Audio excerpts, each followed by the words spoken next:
गुरु रूप प्यारी साध संगत जी और सज जाओ। प्रेम नाल गुरु साहब जी की लड़ी वार कथा सरवण करो जी।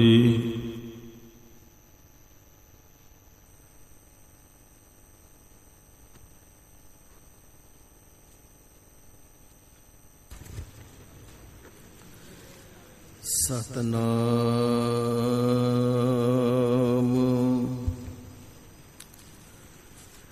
श्री वाहिगुरु साहिब जी।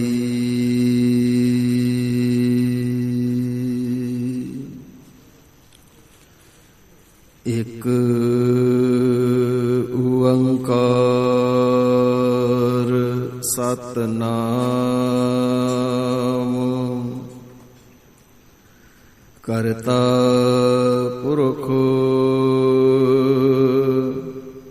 निरभव निर्वैर अकाल मूरत अजूनी सैभं गुर प्रसाद जप। आद सच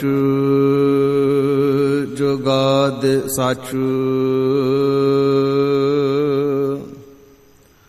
है भी सच नानक होसी भी सच।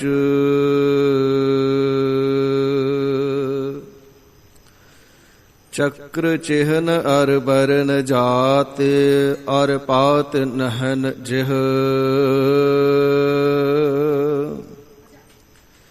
रूप रंग अर रेख पेख को कह ना सकत किह।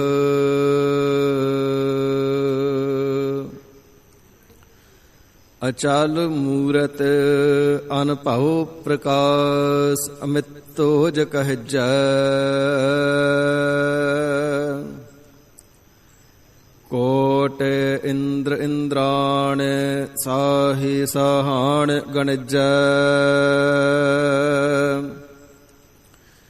त्रिभुवन महीप सुर नर असुर नेत नेत बन तृण कहत।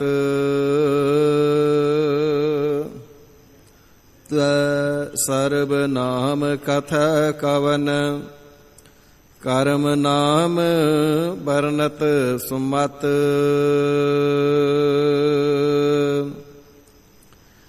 बंग के बंगाली फिर हंग के फिरंगा वाली। दिल्ली के दिल वाली तेरी आज्ञा में चलत है। रोह के रोहेले माघ देश के मगेले। वीर बंग सी बुंदेले पाप पुंज को मलत है। गोखा गुण गावै चीन मचीन कैसीस न्यावै। तिब्बती त्याई दुख देह की दलत है। जिनै तो ही त्यायो तिनै पूरन प्रताप पायो। सर्ब धन धाम फल फूल सो फलत है। बंदना हर बंदना गुण गावहु गोपाल राय। रहाऊ वड्डा भाग भेटे गुरदेवा। कोट अपराध मिटे हर सेवा। चरण कमल जाका मन रापै। सोग अगन तिस जन न व्यापै। सागर तरिया साधु संगी। निरभाओ नाम जपहु हर रंगी।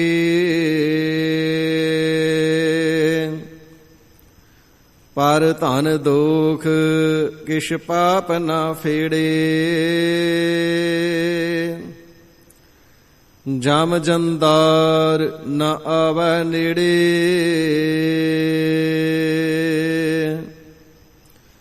ਤ੍ਰਿਸ਼ਨਾ ਅਗਨ ਪ੍ਰਭ ਆਪ ਬੁਝਾਈ। ਨਾਨਕ ਉਦਰੇ ਪ੍ਰਭ ਸਰਣਾਈ। ਮੇਲ ਲੈ ਹੋ ਦਇਆਲ ਟਹਿ ਪਏ ਦੁਆਰਿਆ। ਰਖ ਲੇਵਹੁ ਦੀਨ ਦਇਆਲ ਭ੍ਰਮਤ ਬਹੁ ਹਾਰਿਆ। ਭਗਤ ਵਸ਼ਲ ਤੇਰਾ ਬਿਰਦ ਹਰ ਪਤਤ ਉਧਾਰਿਆ। ਤੁਝ ਬਿਨ ਨਾਹੀ ਕੋਈ ਬਿਨਉ ਮੂਹੀ ਸਾਰਿਆ। ਕਰ ਗਹਿ ਲੇਹੁ ਦਇਆਲ ਸਾਗਰ ਸੰਸਾਰਿਆ। ਕਹਾ ਬੁੱਧ ਪ੍ਰਭ ਤੋਸ਼ ਹਮਾਰੀ। ਬਰਨ ਸਕਾ ਮਹਿਮਾ ਜੋ ਤਿਹਾਰੀ। ਹਮ ਨਾ ਸਕਤ ਕਰ ਸਿਫਤ ਤੁਮਾਰੀ। ਆਪ ਲੇਹੁ ਤੁਮ ਕਥਾ ਸੁਧਾਰੀ। ਹਮ ਨਾ ਸਕਤ ਕਰ ਸਿਫਤ ਤੁਮਾਰੀ। ਆਪ ਲੇਹੁ ਤੁਮ ਕਥਾ ਸੁਧਾਰੀ।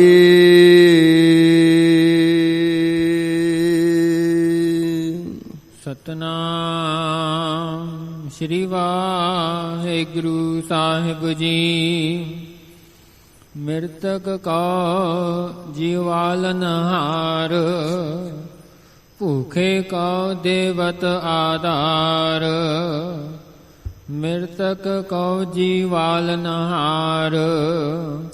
ਭੂਖੇ ਕਉ ਦੇਵਤ ਆਧਾਰ। ਸਰਬ ਨਿਧਾਨ ਜਾਕੀ ਦ੍ਰਿਸ਼ਟੀ ਮਾਹੇ। ਪੁਰਬ ਲਿਖੇ ਕਾ ਲਹਣਾ ਪਾਹੇ। ਸਭ ਕਿਛ ਤਿਸ ਕਾ ਉਹ ਕਰਨਾ ਜੋਗ। ਤਿਸ ਬਿਨ ਦੂਸਰ ਹੋਆ ਨ ਹੋਗ। ਜਪ ਜਨ ਸਦਾ ਸਦਾ ਦਿਨ ਰੈਣੀ। ਸਭ ਤੇ ਊਚ ਨਿਰਮਲ ਇਹ ਕਰਨੀ। ਕਰ ਕਿਰਪਾ ਜਿਸ ਕੋ ਨਾਮ ਦੀਆ। ਨਾਨਕ ਸੋ ਜਨ ਨਿਰਮਲ ਥੀਆ। ਕਰ ਕਿਰਪਾ ਜਿਸ ਕੋ ਨਾਮ ਦੀਆ। ਨਾਨਕ ਸੋ ਜਨ ਨਿਰਮਲ ਥੀਆ। ਵਾਹਿਗੁਰੂ ਜੀ ਕਾ ਖਾਲਸਾ ਵਾਹਿਗੁਰੂ ਜੀ ਕੀ ਫਤਿਹ।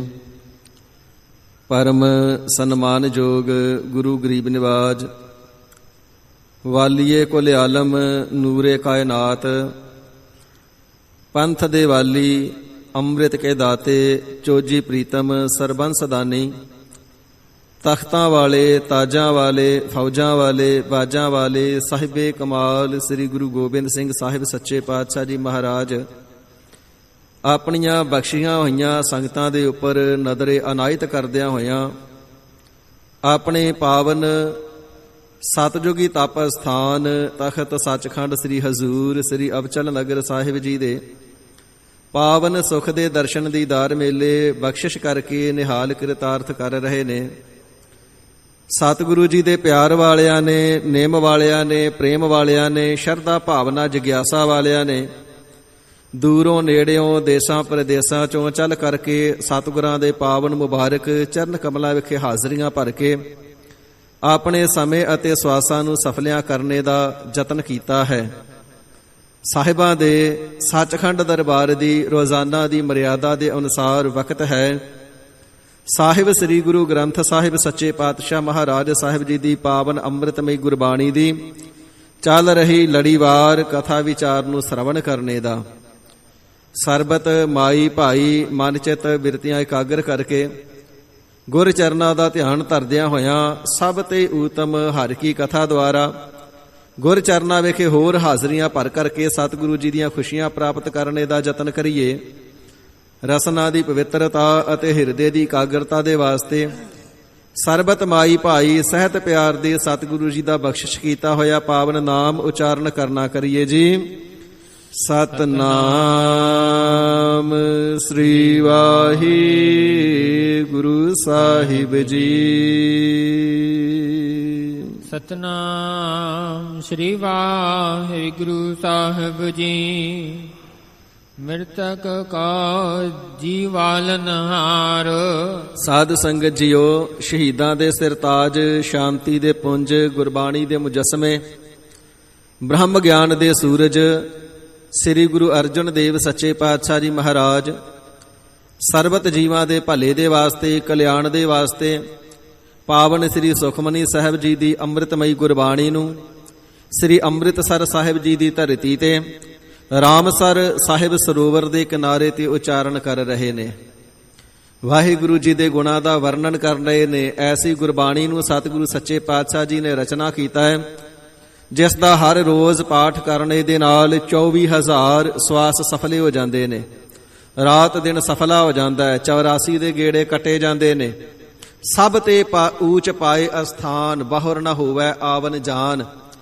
ਹਰੀ ਅਕਾਲ ਪੁਰਖ ਵਾਹਿਗੁਰੂ ਜੀ ਦੇ ਦਰ ਘਰ ਵਿਖੇ ਸਭਨਾਂ ਤੋਂ ਉੱਚਾ ਗੁਰਸਿੱਖੀ ਦਾ ਅਥਵਾ ਭਗਤ ਦਾ ਮੁਰਾਤਬਾ ਪ੍ਰਾਪਤ ਹੋ ਜਾਂਦਾ ਹੈ। ਬਹੁੜੋ ਦੁਨੀਆ ਦੇ ਵਿੱਚ ਜੰਮਣ ਮਰਨਾ ਨਹੀਂ ਹੁੰਦਾ ਹੈ। ਸਾਰੀਆਂ ਬਖਸ਼ਿਸ਼ਾਂ ਦੀ ਦਾਤੀ ਸਤਿਗੁਰੂ ਜੀ ਦੀ ਗੁਰਬਾਣੀ ਹੈ। ਹਿਰਦੇ ਦੇ ਅੰਦਰ ਸੁਖ ਵਰਤਾਉਣ ਵਾਲੀ ਹੈ। ਭੰਡਾਰੇ ਪਦਾਰਥਾਂ ਦੇ ਦੇਣ ਵਾਲੀ ਹੈ। ਦੇਹ ਅਰੋਗਤਾ ਦੇਣ ਵਾਲੀ ਹੈ। ਦੁੱਧ ਪੁੱਤਰਾਂ ਦੀਆਂ ਦਾਤਾਂ ਦੇਣ ਵਾਲੀ ਪਾਵਨ ਗੁਰਬਾਣੀ ਹੈ। ਸਾਰੀਆਂ ਮੁਰਾਦਾਂ ਨੂੰ, ਭਾਵਨਾਵਾਂ ਨੂੰ ਪੂਰੀਆਂ ਕਰਨ ਵਾਲੀ ਗੁਰਬਾਣੀ ਹੈ। ਐਸੀ ਸਤਿਗੁਰੂ ਜੀ ਦੀ ਅੰਮ੍ਰਿਤਮਈ ਗੁਰਬਾਣੀ ਦੀ ਜਿਸ ਵੇਲੇ ਰਚਨਾ ਹੋ ਰਹੀ ਹੈ ਤੇ ਸਤਿਗੁਰੂ ਸੱਚੇ ਪਾਤਸ਼ਾਹ ਮਹਾਰਾਜ ਸਾਹਿਬ ਜੀ ਦੀ ਅੰਮ੍ਰਿਤ ਰਸਨਾ ਤੋਂ ਗੁਰਬਾਣੀ ਉਚਾਰੀ ਜਾ ਰਹੀ ਹੈ।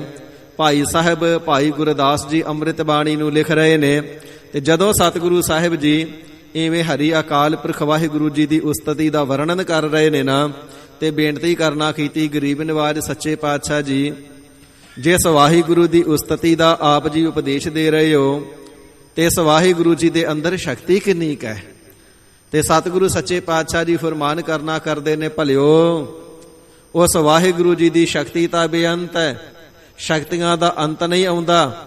ਮੁਕੰਮਲ ਰੂਪ ਦੇ ਵਿੱਚ ਵਰਣਨ ਵੀ ਨਹੀਂ ਕੀਤਾ ਜਾ ਸਕਦਾ। ਸਾਰੀਆਂ ਸ਼ਕਤੀਆਂ ਕਹਿਣੇ ਦੇ ਵਿੱਚ ਵੀ ਨਹੀਂ। ਹਰੀ ਅਕਾਲ ਪੁਰਖ ਵਾਹਿਗੁਰੂ ਜੀ ਇਤਨਾ ਸਮਰੱਥਾਵਾਨ ਹੈ ਜੋ ਸਰਬ ਕਲਾ ਸਮਰੱਥ ਹੈ, ਸਰਬ ਕਲਾ ਭਰਪੂਰ ਹੈ।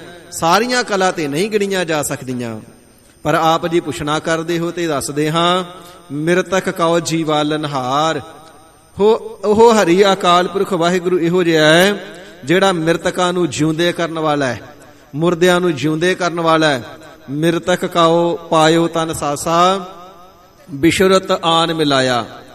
ਸਤਿਗੁਰੂ ਨਾਨਕ ਦੇਵ ਸੱਚੇ ਪਾਤਸ਼ਾਹ ਮਹਾਰਾਜ ਪਰਮ ਕਿਰਪਾਲੂ ਜੀ ਦਿੱਲੀ ਆਏ ਸਨ ਨਾ। ਜਮਨਾ ਦੇ ਕਿਨਾਰੇ ਤੇ ਬਾਦਸ਼ਾਹ ਸਿਕੰਦਰ ਲੋਧੀ ਦਾ ਹਾਥੀ ਮਰ ਗਿਆ। ਮਹਾਬਤ ਰੋਈ ਜਾਂਦਾ ਹੈ। ਮਹਾਰਾਜ ਜੀ ਨੇ ਪੁੱਛਿਆ, ਭਾਈ ਕੀ ਕਾਰਨ, ਰੋਂਦਾ ਕਿਉਂ ਹੈ? ਕਹਿੰਦਾ ਜੀ ਹਾਥੀ ਮਰ ਗਿਆ, ਮੇਰੀ ਨੌਕਰੀ ਜਾਂਦੀ ਰਹੇਗੀ, ਮੇਰੀ ਉਪਜੀਵਿਕਾ ਜਾਂਦੀ ਰਹੇਗੀ। ਹਾਥੀ ਦਾ ਮੈਂ ਮਹਾਵਤ ਸੀ, ਇਸ ਨੂੰ ਪਾਲਦਾ ਸਾਂ, ਰਾਜੇ ਦੇ ਪਾਸੋਂ ਧਨ ਮਿਲਦਾ ਸੀ। ਹਾਥੀ ਮਰ ਗਿਆ, ਨੌਕਰੀ ਜਾਂਦੀ ਰਹਿਣੀ, ਮੇਰੇ ਤੇ ਬੱਚੇ ਭੁੱਖੇ ਮਰ ਜਾਣਗੇ। ਮਹਾਰਾਜ ਤੁਸੀਂ ਸਰਬ ਕਲਾ ਸਮਰੱਥ ਹੋ, ਕਿਰਪਾ ਕਰਕੇ ਜਿਉਂਦਾ ਕਰਦੇ ਹੋ। ਤੇ ਮਹਾਰਾਜ ਸਾਹਿਬ ਜੀ ਨੇ ਬਚਨ ਕੀਤਾ, ਭਾਈ ਮਰਦਾਨਿਆ ਸਤਨਾਮ ਸ੍ਰੀ ਵਾਹਿਗੁਰੂ ਕਹਿ ਕੇ ਜਲ ਦਾ ਛੱਟਾ ਮਾਰ। ਤੇ ਭਾਈ ਮਰਦਾਨਾ ਜੀ ਨੇ ਜਦੋਂ ਸਤਨਾਮ ਸ੍ਰੀ ਵਾਹਿਗੁਰੂ ਕਹਿ ਕਰਕੇ ਸਾਧ ਸੰਗਤ ਜੀ ਜਲ ਦਾ ਛੱਟਾ ਮਾਰਿਆ ਨਾ, ਹਾਥੀ ਜਿਉਂਦਾ ਹੋ ਗਿਆ। ਸਤਿਗੁਰੂ ਜੀ ਮੁਰਦਿਆਂ ਦੇ ਅੰਦਰ ਜਾਨ ਪਾਉਣ ਵਾਲੇ ਨੇ। ਮਿਰਤਕ ਕਉ ਜੀਵਾਲਨਹਾਰ। ਕਾਜੀ ਨੇ ਆ ਕਰਕੇ ਤਰਕਾਂ ਕੀਤੀਆਂ, ਕਹਿੰਦਾ ਮਰੇ ਨੂੰ ਵੀ ਕਦੇ ਕੋਈ ਜਿਉਂਦਾ ਕਰ ਸਕਦਾ ਹੈ? ਭਾਈ ਮਰਦਾਨਾ ਜੀ ਕਹਿੰਦੇ ਨੇ, ਭਾਈ ਸਤਿਗੁਰੂ ਜੀ ਸਮਰੱਥ ਨੇ। ਕਾਜੀ ਨੂੰ ਯਕੀਨ ਨਾ ਆਵੇ, ਕਹਿੰਦਾ ਜੇ ਸਮਰੱਥ ਨੇ ਤੇ ਫਿਰ ਮਾਰ ਕੇ ਦਿਖਾਉਣ। ਤੇ ਮਹਾਰਾਜ ਸਾਹਿਬ ਜੀ ਨੇ ਸੁਭਾਵਕ ਹੀ ਬਚਨ ਕਰ ਦਿੱਤਾ, ਜੇ ਵਾਹਿਗੁਰੂ ਨੂੰ ਭਾਇਆ ਤੇ ਮਰ ਜਾਵੇਗਾ। ਕਹਿਣ ਦੀ ਦੇਰ ਸੀ, ਹਾਥੀ ਫਿਰ ਮਰ ਗਿਆ। ਮੁਹਾਵਤ ਫਿਰ ਰੋਣ ਲੱਗ ਗਿਆ। ਮਹਾਰਾਜ ਕਾਜੀ ਨੇ ਤੇ ਆਪ ਜੀ ਦੀ ਪਰਖ ਕਰ ਲਈ, ਪਰਤਾਵਾ ਕਰ ਲਿਆ, ਪਰ ਮੈਂ ਗਰੀਬ ਤੇ ਮਾਰਿਆ ਗਿਆ ਨਾ, ਮੇਰੀ ਤਾਂ ਫਿਰ ਰੋਜ਼ੀ ਜਾਂਦੀ ਰਹੀ। ਕਿਰਪਾ ਕਰੋ, ਆਪ ਸਮਰੱਥ ਹੋ, ਫਿਰ ਜਿਉਂਦਾ ਕਰ ਸਕਦੇ ਹੋ। ਮਹਾਰਾਜ ਜਿਉਂਦਾ ਕਰ ਦਿਓ।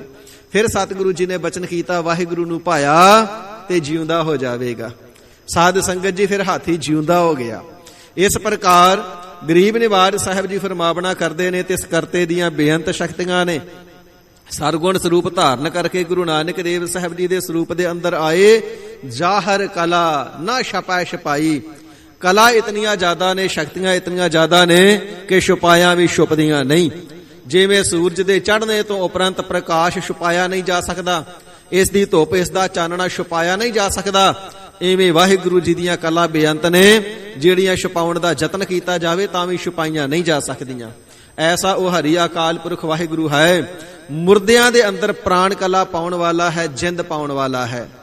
ਸਤਿਗੁਰੂ ਅਮਰਦਾਸ ਸੱਚੇ ਪਾਤਸ਼ਾਹ ਮਹਾਰਾਜ ਸਾਹਿਬ ਜੀ ਨੇ 23 ਤਾਪ ਦੇ ਨਾਲ ਮਰੇ ਹੋਏ ਮਾਈ ਦੇ ਬਾਲਕ ਨੂੰ ਚਰਨ ਛੁਹਾ ਕਰਕੇ ਜਿਉਂਦਾ ਕਰ ਦਿੱਤਾ ਸੀ ਤੇ ਨਾਲ ਹੀ ਬਚਨ ਕਰ ਦਿੱਤਾ, ਜਦੋਂ ਤੱਕ ਅਸੀਂ ਗੁਰਤਾ ਗੱਦੀ ਤੇ ਮੌਜੂਦ ਰਹਾਂਗੇ ਉਦੋਂ ਤੱਕ ਗੋਇੰਦਵਾਲ ਸਾਹਿਬ ਦੇ ਵਿੱਚ ਕੋਈ ਮੌਤ ਹੀ ਨਹੀਂ ਹੋਵੇਗੀ, ਕਾਲ ਨੂੰ ਹੀ ਬੰਨ ਲੈਣਾ ਕੀਤਾ। ਇਸੇ ਪ੍ਰਕਾਰ ਸੰਮਨ ਮੂਸਨ ਦੀ ਸਾਖੀ ਸਾਧ ਸੰਗਤ ਜੀ ਆਪ ਸਾਰੇ ਜਾਣਦੇ ਹੋ। ਗਰੀਬ ਨਿਵਾਜ ਸਤਿਗੁਰੂ ਸੱਚੇ ਪਾਤਸ਼ਾਹ ਜੀ ਨੇ ਭਾਵੇਂ ਸਿਰ ਕਟਿਆ ਹੋਇਆ ਸੀ, ਧੜ ਅਲੱਗ ਸੀ, ਆਵਾਜ਼ ਹੀ ਮਾਰੀਏ ਨਾਮ ਲਾ ਕਰਕੇ ਤੇ ਜਿਉਂਦਾ ਕਰ ਦੇਣਾ ਕੀਤਾ। ਸਤਿਗੁਰੂ ਹਰ ਰਾਏ ਸਾਹਿਬ ਜੀ ਦੇ ਸਿੱਖ ਭਾਈ ਜੀਵਨ ਜੀ ਨੇ ਬ੍ਰਾਹਮਣ ਦੇ ਪੁੱਤਰ ਨੂੰ ਜਿਉਂਦਾ ਕਰ ਦੇਣਾ ਕੀਤਾ। ਬਾਬਾ ਗੁਰਦਿੱਤਾ ਜੀ ਨੇ ਕੀਰਤਪੁਰ ਸਾਹਿਬ ਵਾਲੇ ਅਸਥਾਨ ਤੇ ਗਊ ਨੂੰ ਜਿਉਂਦੀ ਕਰ ਦੇਣਾ ਕੀਤਾ।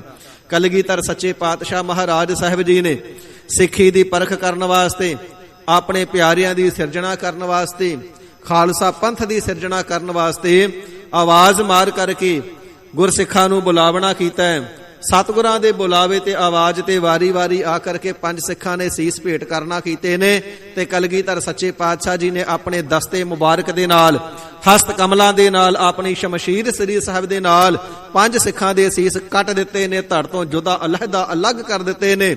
ਪਰ ਆਪਣੀ ਆਤਮਿਕ ਸ਼ਕਤੀ ਦੇ ਨਾਲ ਸਤਿਗੁਰੂ ਸੱਚੇ ਪਾਤਸ਼ਾਹ ਜੀ ਨੇ 5 ਦੇ ਮੁਖ ਵਿੱਚ ਅੰਮ੍ਰਿਤ ਪਾ ਕਰਕੇ ਤਿੰਨਾਂ ਨੂੰ ਸੁਰਜੀਤ ਕਰ ਦਿੱਤਾ ਹੈ। ਮਿਰਤਕ ਕਉ ਜੀਵਾਲਨ ਹਾਰ। ਇਸ ਪ੍ਰਕਾਰ ਹਰੀ ਅਕਾਲ ਪੁਰਖ ਵਾਹਿਗੁਰੂ ਜੀ ਦੇ ਅੰਦਰ ਇਤਨੀ ਸ਼ਕਤੀ ਹੈ, ਮੁਰਦਿਆਂ ਨੂੰ ਜਿਉਂਦੇ ਕਰਨ ਦੇ ਸਮਰੱਥ ਨੇ। ਸਰਗੁਣ ਸਰੂਪ ਹੋ ਕਰਕੇ, ਗੁਰੂ ਰੂਪ ਹੋ ਕਰਕੇ ਪ੍ਰਗਟੇ ਨੇ, ਤਾਂ ਵੀ ਮੁਰਦਿਆਂ ਨੂੰ ਜਿਉਂਦਾ ਕਰਨ ਦੇ ਸਮਰੱਥ ਨੇ। ਭਾਵੇਂ ਕਿ ਸਾਧ ਸੰਗਤ ਜੀ ਸਤਿਗੁਰੂ ਜੀ ਦੇ ਪ੍ਰਤਾਪ ਨੂੰ ਛਪਾਉਣ ਵਾਸਤੇ ਬੇਅੰਤ ਪ੍ਰਕਾਰ ਦੀਆਂ ਪੰਥ ਵਿਰੋਧੀਆਂ ਦੇ ਵੱਲੋਂ ਸੋ ਜਿਹੜੀਆਂ ਗੱਲਾਂ ਨੇ ਉਹ ਕੀਤੀਆਂ ਜਾਂਦੀਆਂ ਤੇ ਸਾਖੀਆਂ ਨੂੰ ਛਪਾਉਣ ਦਾ ਯਤਨ ਕੀਤਾ ਜਾਂਦਾ ਹੈ। ਕਿਸੇ ਨੇ ਕਹਿ ਦਿੱਤਾ ਜੀ ਤੰਬੂ ਦੇ ਅੰਦਰ ਬੱਕਰੇ ਬੱਧੇ ਸੀ, ਕਿਸੇ ਨੇ ਇਥੋਂ ਤੱਕ ਕਹਿ ਦਿੱਤਾ ਕਿ ਸਤਿਗੁਰੂ ਸਾਹਿਬ ਜੀ ਨੇ ਸਿੱਖਾਂ ਨੂੰ ਤੰਬੂ ਦੇ ਅੰਦਰ ਬੁਲਾਇਆ ਤੇ ਤੰਬੂ ਦੇ ਅੰਦਰ ਬਿਠਾ ਦਿੱਤਾ ਪਰ ਸੀਸ ਕੱਟੇ ਨਹੀਂ। ਸਾਧ ਸੰਗਤ ਜੀਓ, ਔਰੰਗਜ਼ੇਬ ਦਾ ਤੇ ਇਸ ਵੇਲੇ ਦਾ ਜਾਸੂਸ ਜਿਹੜਾ ਸੂਈਆ ਸੀ, ਕਲਗੀਧਰ ਸਾਹਿਬ ਜੀ ਦੇ ਦਰਬਾਰ ਦੀ ਹਰ ਰੋਜ਼ ਖਬਰ ਡਾਇਰੀ ਬਣਾ ਕਰਕੇ ਔਰੰਗਜ਼ੇਬ ਨੂੰ ਭੇਜਿਆ ਕਰਦਾ ਸੀ ਅਬੂ ਅਲ ਤਰਾਨੀ।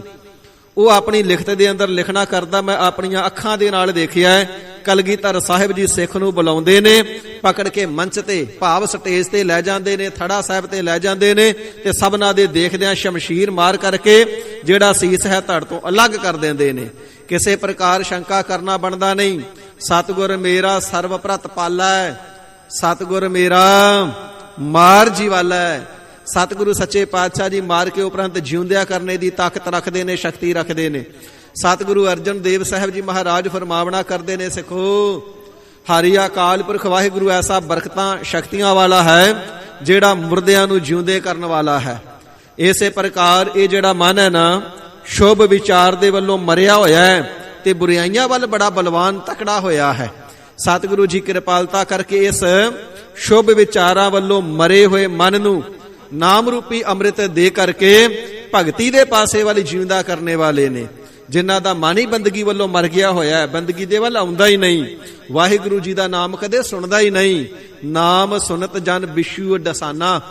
ਨਾਮ ਸੁਣ ਕਰਕੇ ਜਿਨ੍ਹਾਂ ਨੂੰ ਇੰਨਾ ਦੁੱਖ ਹੁੰਦਾ, ਮਨ ਨੂੰ ਬਿਸ਼ੂ ਹੀ ਲੜ ਗਿਆ ਹੋਵੇ, ਜਿਵੇਂ ਠੂਹਾ ਲੜ ਗਿਆ ਹੋਵੇ, ਜ਼ਹਿਰ ਚੜ ਗਈ ਹੋਵੇ, ਜਿਨ੍ਹਾਂ ਦਾ ਮਨ ਐਸਾ ਵਿਕਾਰੀ ਹੋਇਆ ਨਾ, ਗਰੀਬ ਨਿਵਾਜ ਸਤਿਗੁਰੂ ਜੀ ਤਿੰਨਾਂ ਨੂੰ ਵੀ ਨਾਮ ਅੰਮ੍ਰਿਤ ਦੀ ਦਾਤ ਦੇ ਕਰਕੇ ਭਗਤੀ ਮਾਰਗ ਵੱਲ ਜਿਉਂਦਾ ਕਰਨ ਵਾਲੇ ਨੇ। ਸਤਿਗੁਰੂ ਸੱਚੇ ਪਾਤਸ਼ਾਹ ਜੀ ਨੇ ਚੋਰਾਂ ਨੂੰ, ਠੱਗਾਂ ਨੂੰ, ਧਾੜਵੀਆਂ ਨੂੰ, ਲੁਟੇਰਿਆਂ ਨੂੰ, ਦੈਂਤਾਂ ਨੂੰ ਵੀ ਨਾਮ ਜਪਾ ਕਰਕੇ ਮੁਕਤ ਕਰਨਾ ਕੀਤਾ ਹੈ।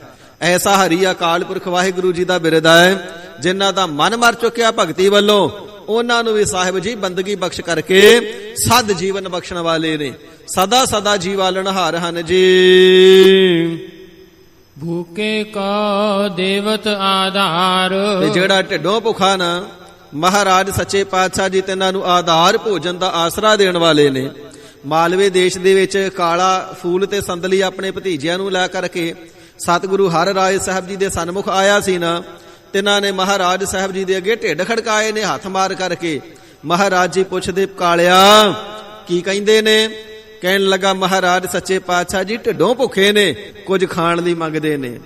ਤੇ ਮਹਾਰਾਜ ਸੱਚੇ ਪਾਤਸ਼ਾਹ ਦੀ ਰਹਿਮਤ ਦੇ ਘਰ ਵਿੱਚ ਆਏ ਕਾਲਿਆ, ਜਿਨ੍ਹਾਂ ਨੂੰ ਢਿੱਡੋਂ ਭੁੱਖੇ ਕਹਿੰਦਾ, ਇਹ ਰਾਜੇ ਹੋਣਗੇ ਤੇ ਰਾਜ ਕਰਨਗੇ। ਇਹਨਾਂ ਦੀ ਬੰਸ ਵਿੱਚ ਪੀੜ੍ਹੀ ਦਰ ਪੀੜ੍ਹੀ ਰਾਜ ਬਣਿਆ ਰਹੇਗਾ।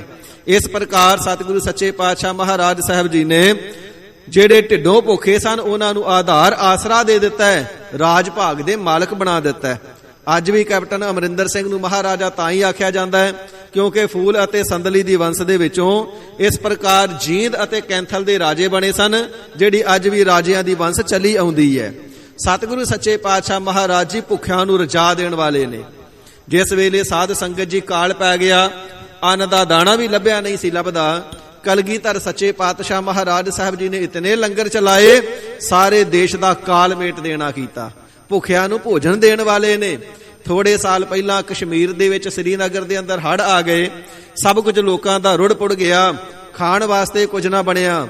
ਸਤਿਗੁਰੂ ਰਾਮਦਾਸ ਸੱਚੇ ਪਾਤਸ਼ਾਹ ਮਹਾਰਾਜ ਸਾਹਿਬ ਜੀ ਦੇ ਦਰ ਤੋਂ ਹਵਾਈ ਜਹਾਜ਼ਾਂ ਰਾਹੀਂ ਭੋਜਨ ਜਾਂਦਾ ਰਿਹਾ। ਸਤਿਗੁਰਾਂ ਦੇ ਲੰਗਰਾਂ ਦੇ ਵਿੱਚੋਂ ਅੱਜ ਵੀ ਭੁੱਖਿਆਂ ਨੂੰ ਭੋਜਨ ਮਿਲਦਾ ਹੈ। ਸਾਧ ਸੰਗਤ ਜੀ, ਜਿਸ ਵੇਲੇ ਨੇਪਾਲ ਦੇ ਵਿੱਚ ਵੱਡੇ ਭਾਰੀ ਤੂਫਾਨ ਆਏ, ਲੋਕਾਂ ਦੇ ਘਰ ਤੱਕ ਢਹਿ ਗਏ, ਕੋਈ ਆਸਰਾ ਬਾਕੀ ਨਾ ਬਚਿਆ, ਸਤਿਗੁਰੂ ਤੇਗ ਬਹਾਦਰ ਸੱਚੇ ਪਾਤਸ਼ਾਹ ਮਹਾਰਾਜ ਸਾਹਿਬ ਜੀ ਦੇ ਦਰ ਤੋਂ ਦਿੱਲੀ ਗੁਰਦੁਆਰਾ ਸੀਸਗੰਜ ਸਾਹਿਬ ਤੋਂ ਤੇ ਸ੍ਰੀ ਅੰਮ੍ਰਿਤਸਰ ਸਾਹਿਬ ਤੋਂ ਰਸਦਾਂ ਜਾਂਦੀਆਂ ਰਹੀਆਂ, ਲੰਗਰ ਜਾਂਦੇ ਰਹੇ। ਪੱਕੇ ਲੰਗਰ ਜਿਸ ਵੇਲੇ ਜਮਾ ਹੋ ਗਏ, ਫਿਰ ਸੁੱਕੀਆਂ ਰਸਦਾਂ ਜਾਂਦੀਆਂ ਰਹੀਆਂ। ਸੁੱਕੀਆਂ ਰਸਦਾਂ ਤੋਂ ਵੀ ਜਿਸ ਵੇਲੇ ਇਨਕਾਰ ਕਰ ਦਿੱਤਾ, ਹੁਣ ਬਹੁਤ ਜਮਾ ਹੋ ਗਈਆਂ, ਫਿਰ ਗੁਰਸਿੱਖਾਂ ਨੇ ਬੇਅੰਤ ਮਾਇਆ ਖਰਚ ਕਰਕੇ ਤਿੰਨਾਂ ਦੇ ਘਰ ਵੀ ਬਣਾ ਕਰਕੇ ਦਿੱਤੇ। ਇਸ ਪ੍ਰਕਾਰ ਭੂਖੇ ਕਉ ਦੇਵਤ ਆਧਾਰ। ਆਦਿ ਸਮੇਂ ਦੇ ਵਿੱਚ ਵੀ ਹਰੀ ਅਕਾਲ ਪੁਰਖ ਵਾਹਿਗੁਰੂ ਜੀ ਭੁੱਖਿਆਂ ਨੂੰ ਭੋਜਨ ਦੇ ਕਰਕੇ ਆਸਰਾ ਦੇਣ ਵਾਲੇ, ਤੇ ਮੌਜੂਦਾ ਸਮੇਂ ਦੇ ਵਿੱਚ ਵੀ ਸਤਿਗੁਰੂ ਜੀ ਦੇ ਦਰੋਂ ਘਰੋਂ ਆ ਕਰਕੇ ਤੱਕ ਲਵੋ ਲੰਗਰ ਚੱਲਦੇ ਨੇ।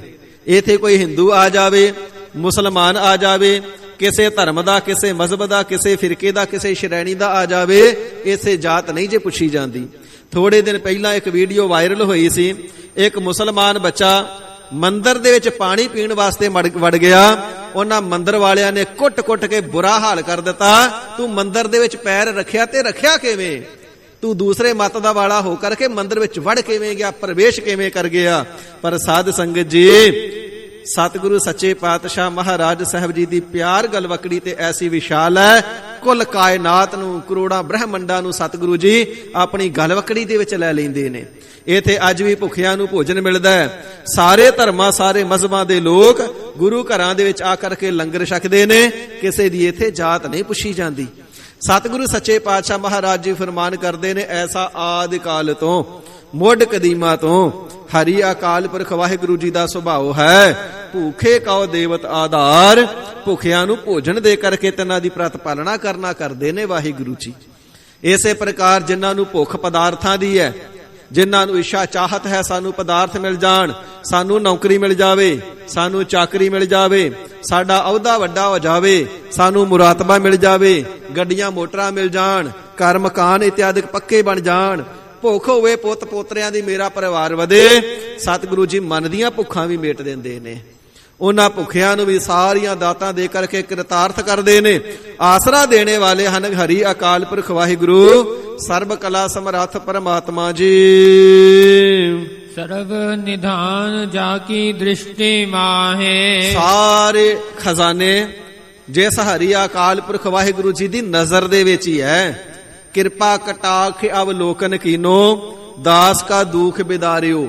ਭਾਵੇਂ ਜੰਮਣ ਮਰਨ ਦਾ ਦੁੱਖ ਹੋਵੇ, ਗਰੀਬੀ ਦਾ ਦੁੱਖ ਹੋਵੇ, ਪ੍ਰਤੱਖ ਭੁੱਖ ਦਾ ਦੁੱਖ ਹੋਵੇ, ਬੇ ਔਲਾਦੇ ਹੋਣ ਦਾ ਦੁੱਖ ਹੋਵੇ, ਰੰਸਕ ਮਾਤਰ ਟੇਢੀ ਜੀ ਨਿਗਾਹ ਦੇ ਨਾਲ, ਇੱਕ ਤੇ ਸਾਧ ਸੰਗਤ ਜੀ ਨਜ਼ਰ ਭਰ ਕੇ ਤੱਕਣਾ ਹੁੰਦਾ ਹੈ, ਇੱਕ ਹੁੰਦਾ ਚਲਦਿਆਂ ਚਲਦਿਆਂ ਮਾੜਾ ਜਿੰਨਾ, ਅੱਖ ਦੀ ਕੌਰ ਵੱਲ ਨੂੰ ਡੇਲਾ ਕਰਕੇ ਟੇਢਾ ਜਿਹਾ ਤੱਕ ਕੇ ਹੀ ਲੰਘ ਜਾਣਾ, ਪੂਰੀ ਨਜ਼ਰ ਵੀ ਨਾ ਪਾਉਣੀ। ਇਸ ਪ੍ਰਕਾਰ ਨਿਮਖ ਮਾਤਰ ਲੰਘਦਿਆਂ ਲੰਘਦਿਆਂ ਟੇਢੀ ਜਿਹੀ ਨਜ਼ਰ ਵੀ ਸਤਿਗੁਰੂ ਜੀ ਦੀ ਪੈ ਜਾਵੇ ਤੇ ਸਾਰੇ ਦੁੱਖਾਂ ਨੂੰ ਕੱਟ ਦੇਣਾ ਕਰਦੇ ਨੇ। ਕਿਉਂਕਿ ਸਾਰੇ ਖਜ਼ਾਨੇ 9 ਨਿਧੀਆਂ 18 ਸਿੱਧੀਆਂ ਸਾਰੀਆਂ ਰਿੱਧੀਆਂ ਸਾਰੀਆਂ ਬਰਕਤਾਂ ਹਰੀ ਅਕਾਲ ਪੁਰਖ ਵਾਹਿਗੁਰੂ ਜੀ ਦੀ ਨਜ਼ਰ ਦੇ ਵਿੱਚ ਹੀ ਵਸਦੇ ਨੇ। ਜਿਸ ਦੇ ਉੱਪਰ ਵਾਹਿਗੁਰੂ ਜੀ ਦੀ ਨਜ਼ਰ ਪੈ ਜਾਵੇ ਤੇ ਇਸ ਪਰਮਾਤਮਾ ਜੀ ਦੀ ਨਜ਼ਰ ਪੈ ਜਾਵੇ, ਝੋਲੀਆਂ ਭਰ ਜਾਂਦੀਆਂ ਨੇ। ਜੀਵ ਨਾਨਕ ਨਦਰੀ ਨਦਰ ਨਿਹਾਲ ਹੋ ਜਾਂਦਾ ਹੈ। ਸਾਰੀ ਗਰੀਬੀ ਚੱਕੀ ਜਾਂਦੀ ਹੈ, ਸਾਰੀ ਕੰਗਾਲਤਾ ਮਿਟ ਜਾਂਦੀ ਹੈ, ਦਲਿੱਦਰ ਟੁੱਟ ਜਾਂਦੇ ਨੇ। ਕਿਉਂਕਿ ਸਾਰੇ ਖਜ਼ਾਨੇ ਵਾਹਿਗੁਰੂ ਜੀ ਦੀ ਨਜ਼ਰ ਦੇ ਵਿੱਚ ਹੀ ਨਿਵਾਸ ਕਰ ਰਹੇ ਹਨ। ਪੁਰਬ ਲਿਖੇ ਕਾ ਲਹਣਾ ਪਾਹੇ। ਇਹ ਸੱਚੇ ਪਾਤਸ਼ਾਹ ਜੀ, ਜਦੋਂ ਇਤਨੀਆਂ ਬਰਕਤਾਂ ਦਾ ਮਾਲਕ ਹਰੀ ਅਕਾਲ ਪੁਰਖ ਵਾਹਿਗੁਰੂ ਹੈ ਤੇ ਸਾਰੇ ਤਿਸ ਦੇ ਦਰ ਤੋਂ ਭਰੋਸਾਏ ਕਿਉਂ ਨਹੀਂ ਜਾਂਦੇ? ਸਾਰਿਆਂ ਦੀਆਂ ਹੀ ਕਿਉਂ ਨਹੀਂ ਭੁੱਖਾਂ ਚੱਕੀਆਂ ਜਾਂਦੀਆਂ? ਸਾਰਿਆਂ ਦੇ ਦੁੱਖਾਂ ਦੀ ਨਿਵਰਤੀ ਕਿਉਂ ਨਹੀਂ ਹੋ ਜਾਂਦੀ? ਹਜ਼ੂਰ ਫਰਮਾਵਦੇ ਨੇ, ਭਾਈ ਕਰਮ ਨਹੀਂ ਸਭਨਾ ਦੇ ਉਜਲ। ਪੁਰਬ ਲਿਖੇ ਕਾ, ਜਿਨ੍ਹਾਂ ਦਾ ਪੂਰਬਲੇ ਜਨਮਾਂ ਦੀ ਜੈਸੀ ਕਿਰਤ ਕੀਤੀ ਹੈ, ਵਾਹਿਗੁਰੂ ਜੀ ਨੇ ਲਿਖੇ ਮੱਥੇ ਦੇ ਉੱਪਰ ਲੇਖ ਉਹੋ ਜਿਹੇ ਪਾ ਦੇਣਾ ਕੀਤੇ ਨੇ। ਪੁਰਬ ਲਿਖੇ ਕਾ ਲਹਿਣਾ ਪਾਈਐ। ਇਸ ਪ੍ਰਕਾਰ ਪੂਰਬਲੇ ਜਨਮਾਂ ਦੀ ਕੀਤੀ ਹੋਈ ਕਿਰਤ ਦੇ ਅਨੁਸਾਰ, ਮੱਥੇ ਤੇ ਲਿਖੇ ਹੋਏ ਲੇਖਾਂ ਦੇ ਅਨੁਸਾਰ ਜਿਹੜੇ ਜੀਵ ਨੇ ਉਹ ਵਾਹਿਗੁਰੂ ਜੀ ਤੋਂ ਦਾਤਾਂ ਪ੍ਰਾਪਤ ਕਰ ਲੈਂਦੇ ਨੇ। ਕਿਉਂਕਿ ਵਾਹਿਗੁਰੂ ਜੀ ਫਲ ਬਰਦਾਤਾ ਨੇ, ਕੀਤੇ ਹੋਏ ਕਰਮਾਂ ਦੇ ਅਨੁਸਾਰ ਫਲ ਦੇਣ ਵਾਲੇ ਨੇ। ਜਿਹੜਾ ਪੂਰੇ ਗੁਰੂ ਦੇ ਚਰਨਾਂ ਦੀ ਸ਼ਰਨ ਵਿੱਚ ਆ ਜਾਵੇ ਉਹ ਬਖਸ਼ਿਆ ਜਾਂਦਾ ਹੈ, ਮੱਥੇ ਦੀਆਂ ਲਕੀਰਾਂ ਵੀ ਮਿਟ ਜਾਂਦੀਆਂ ਨੇ।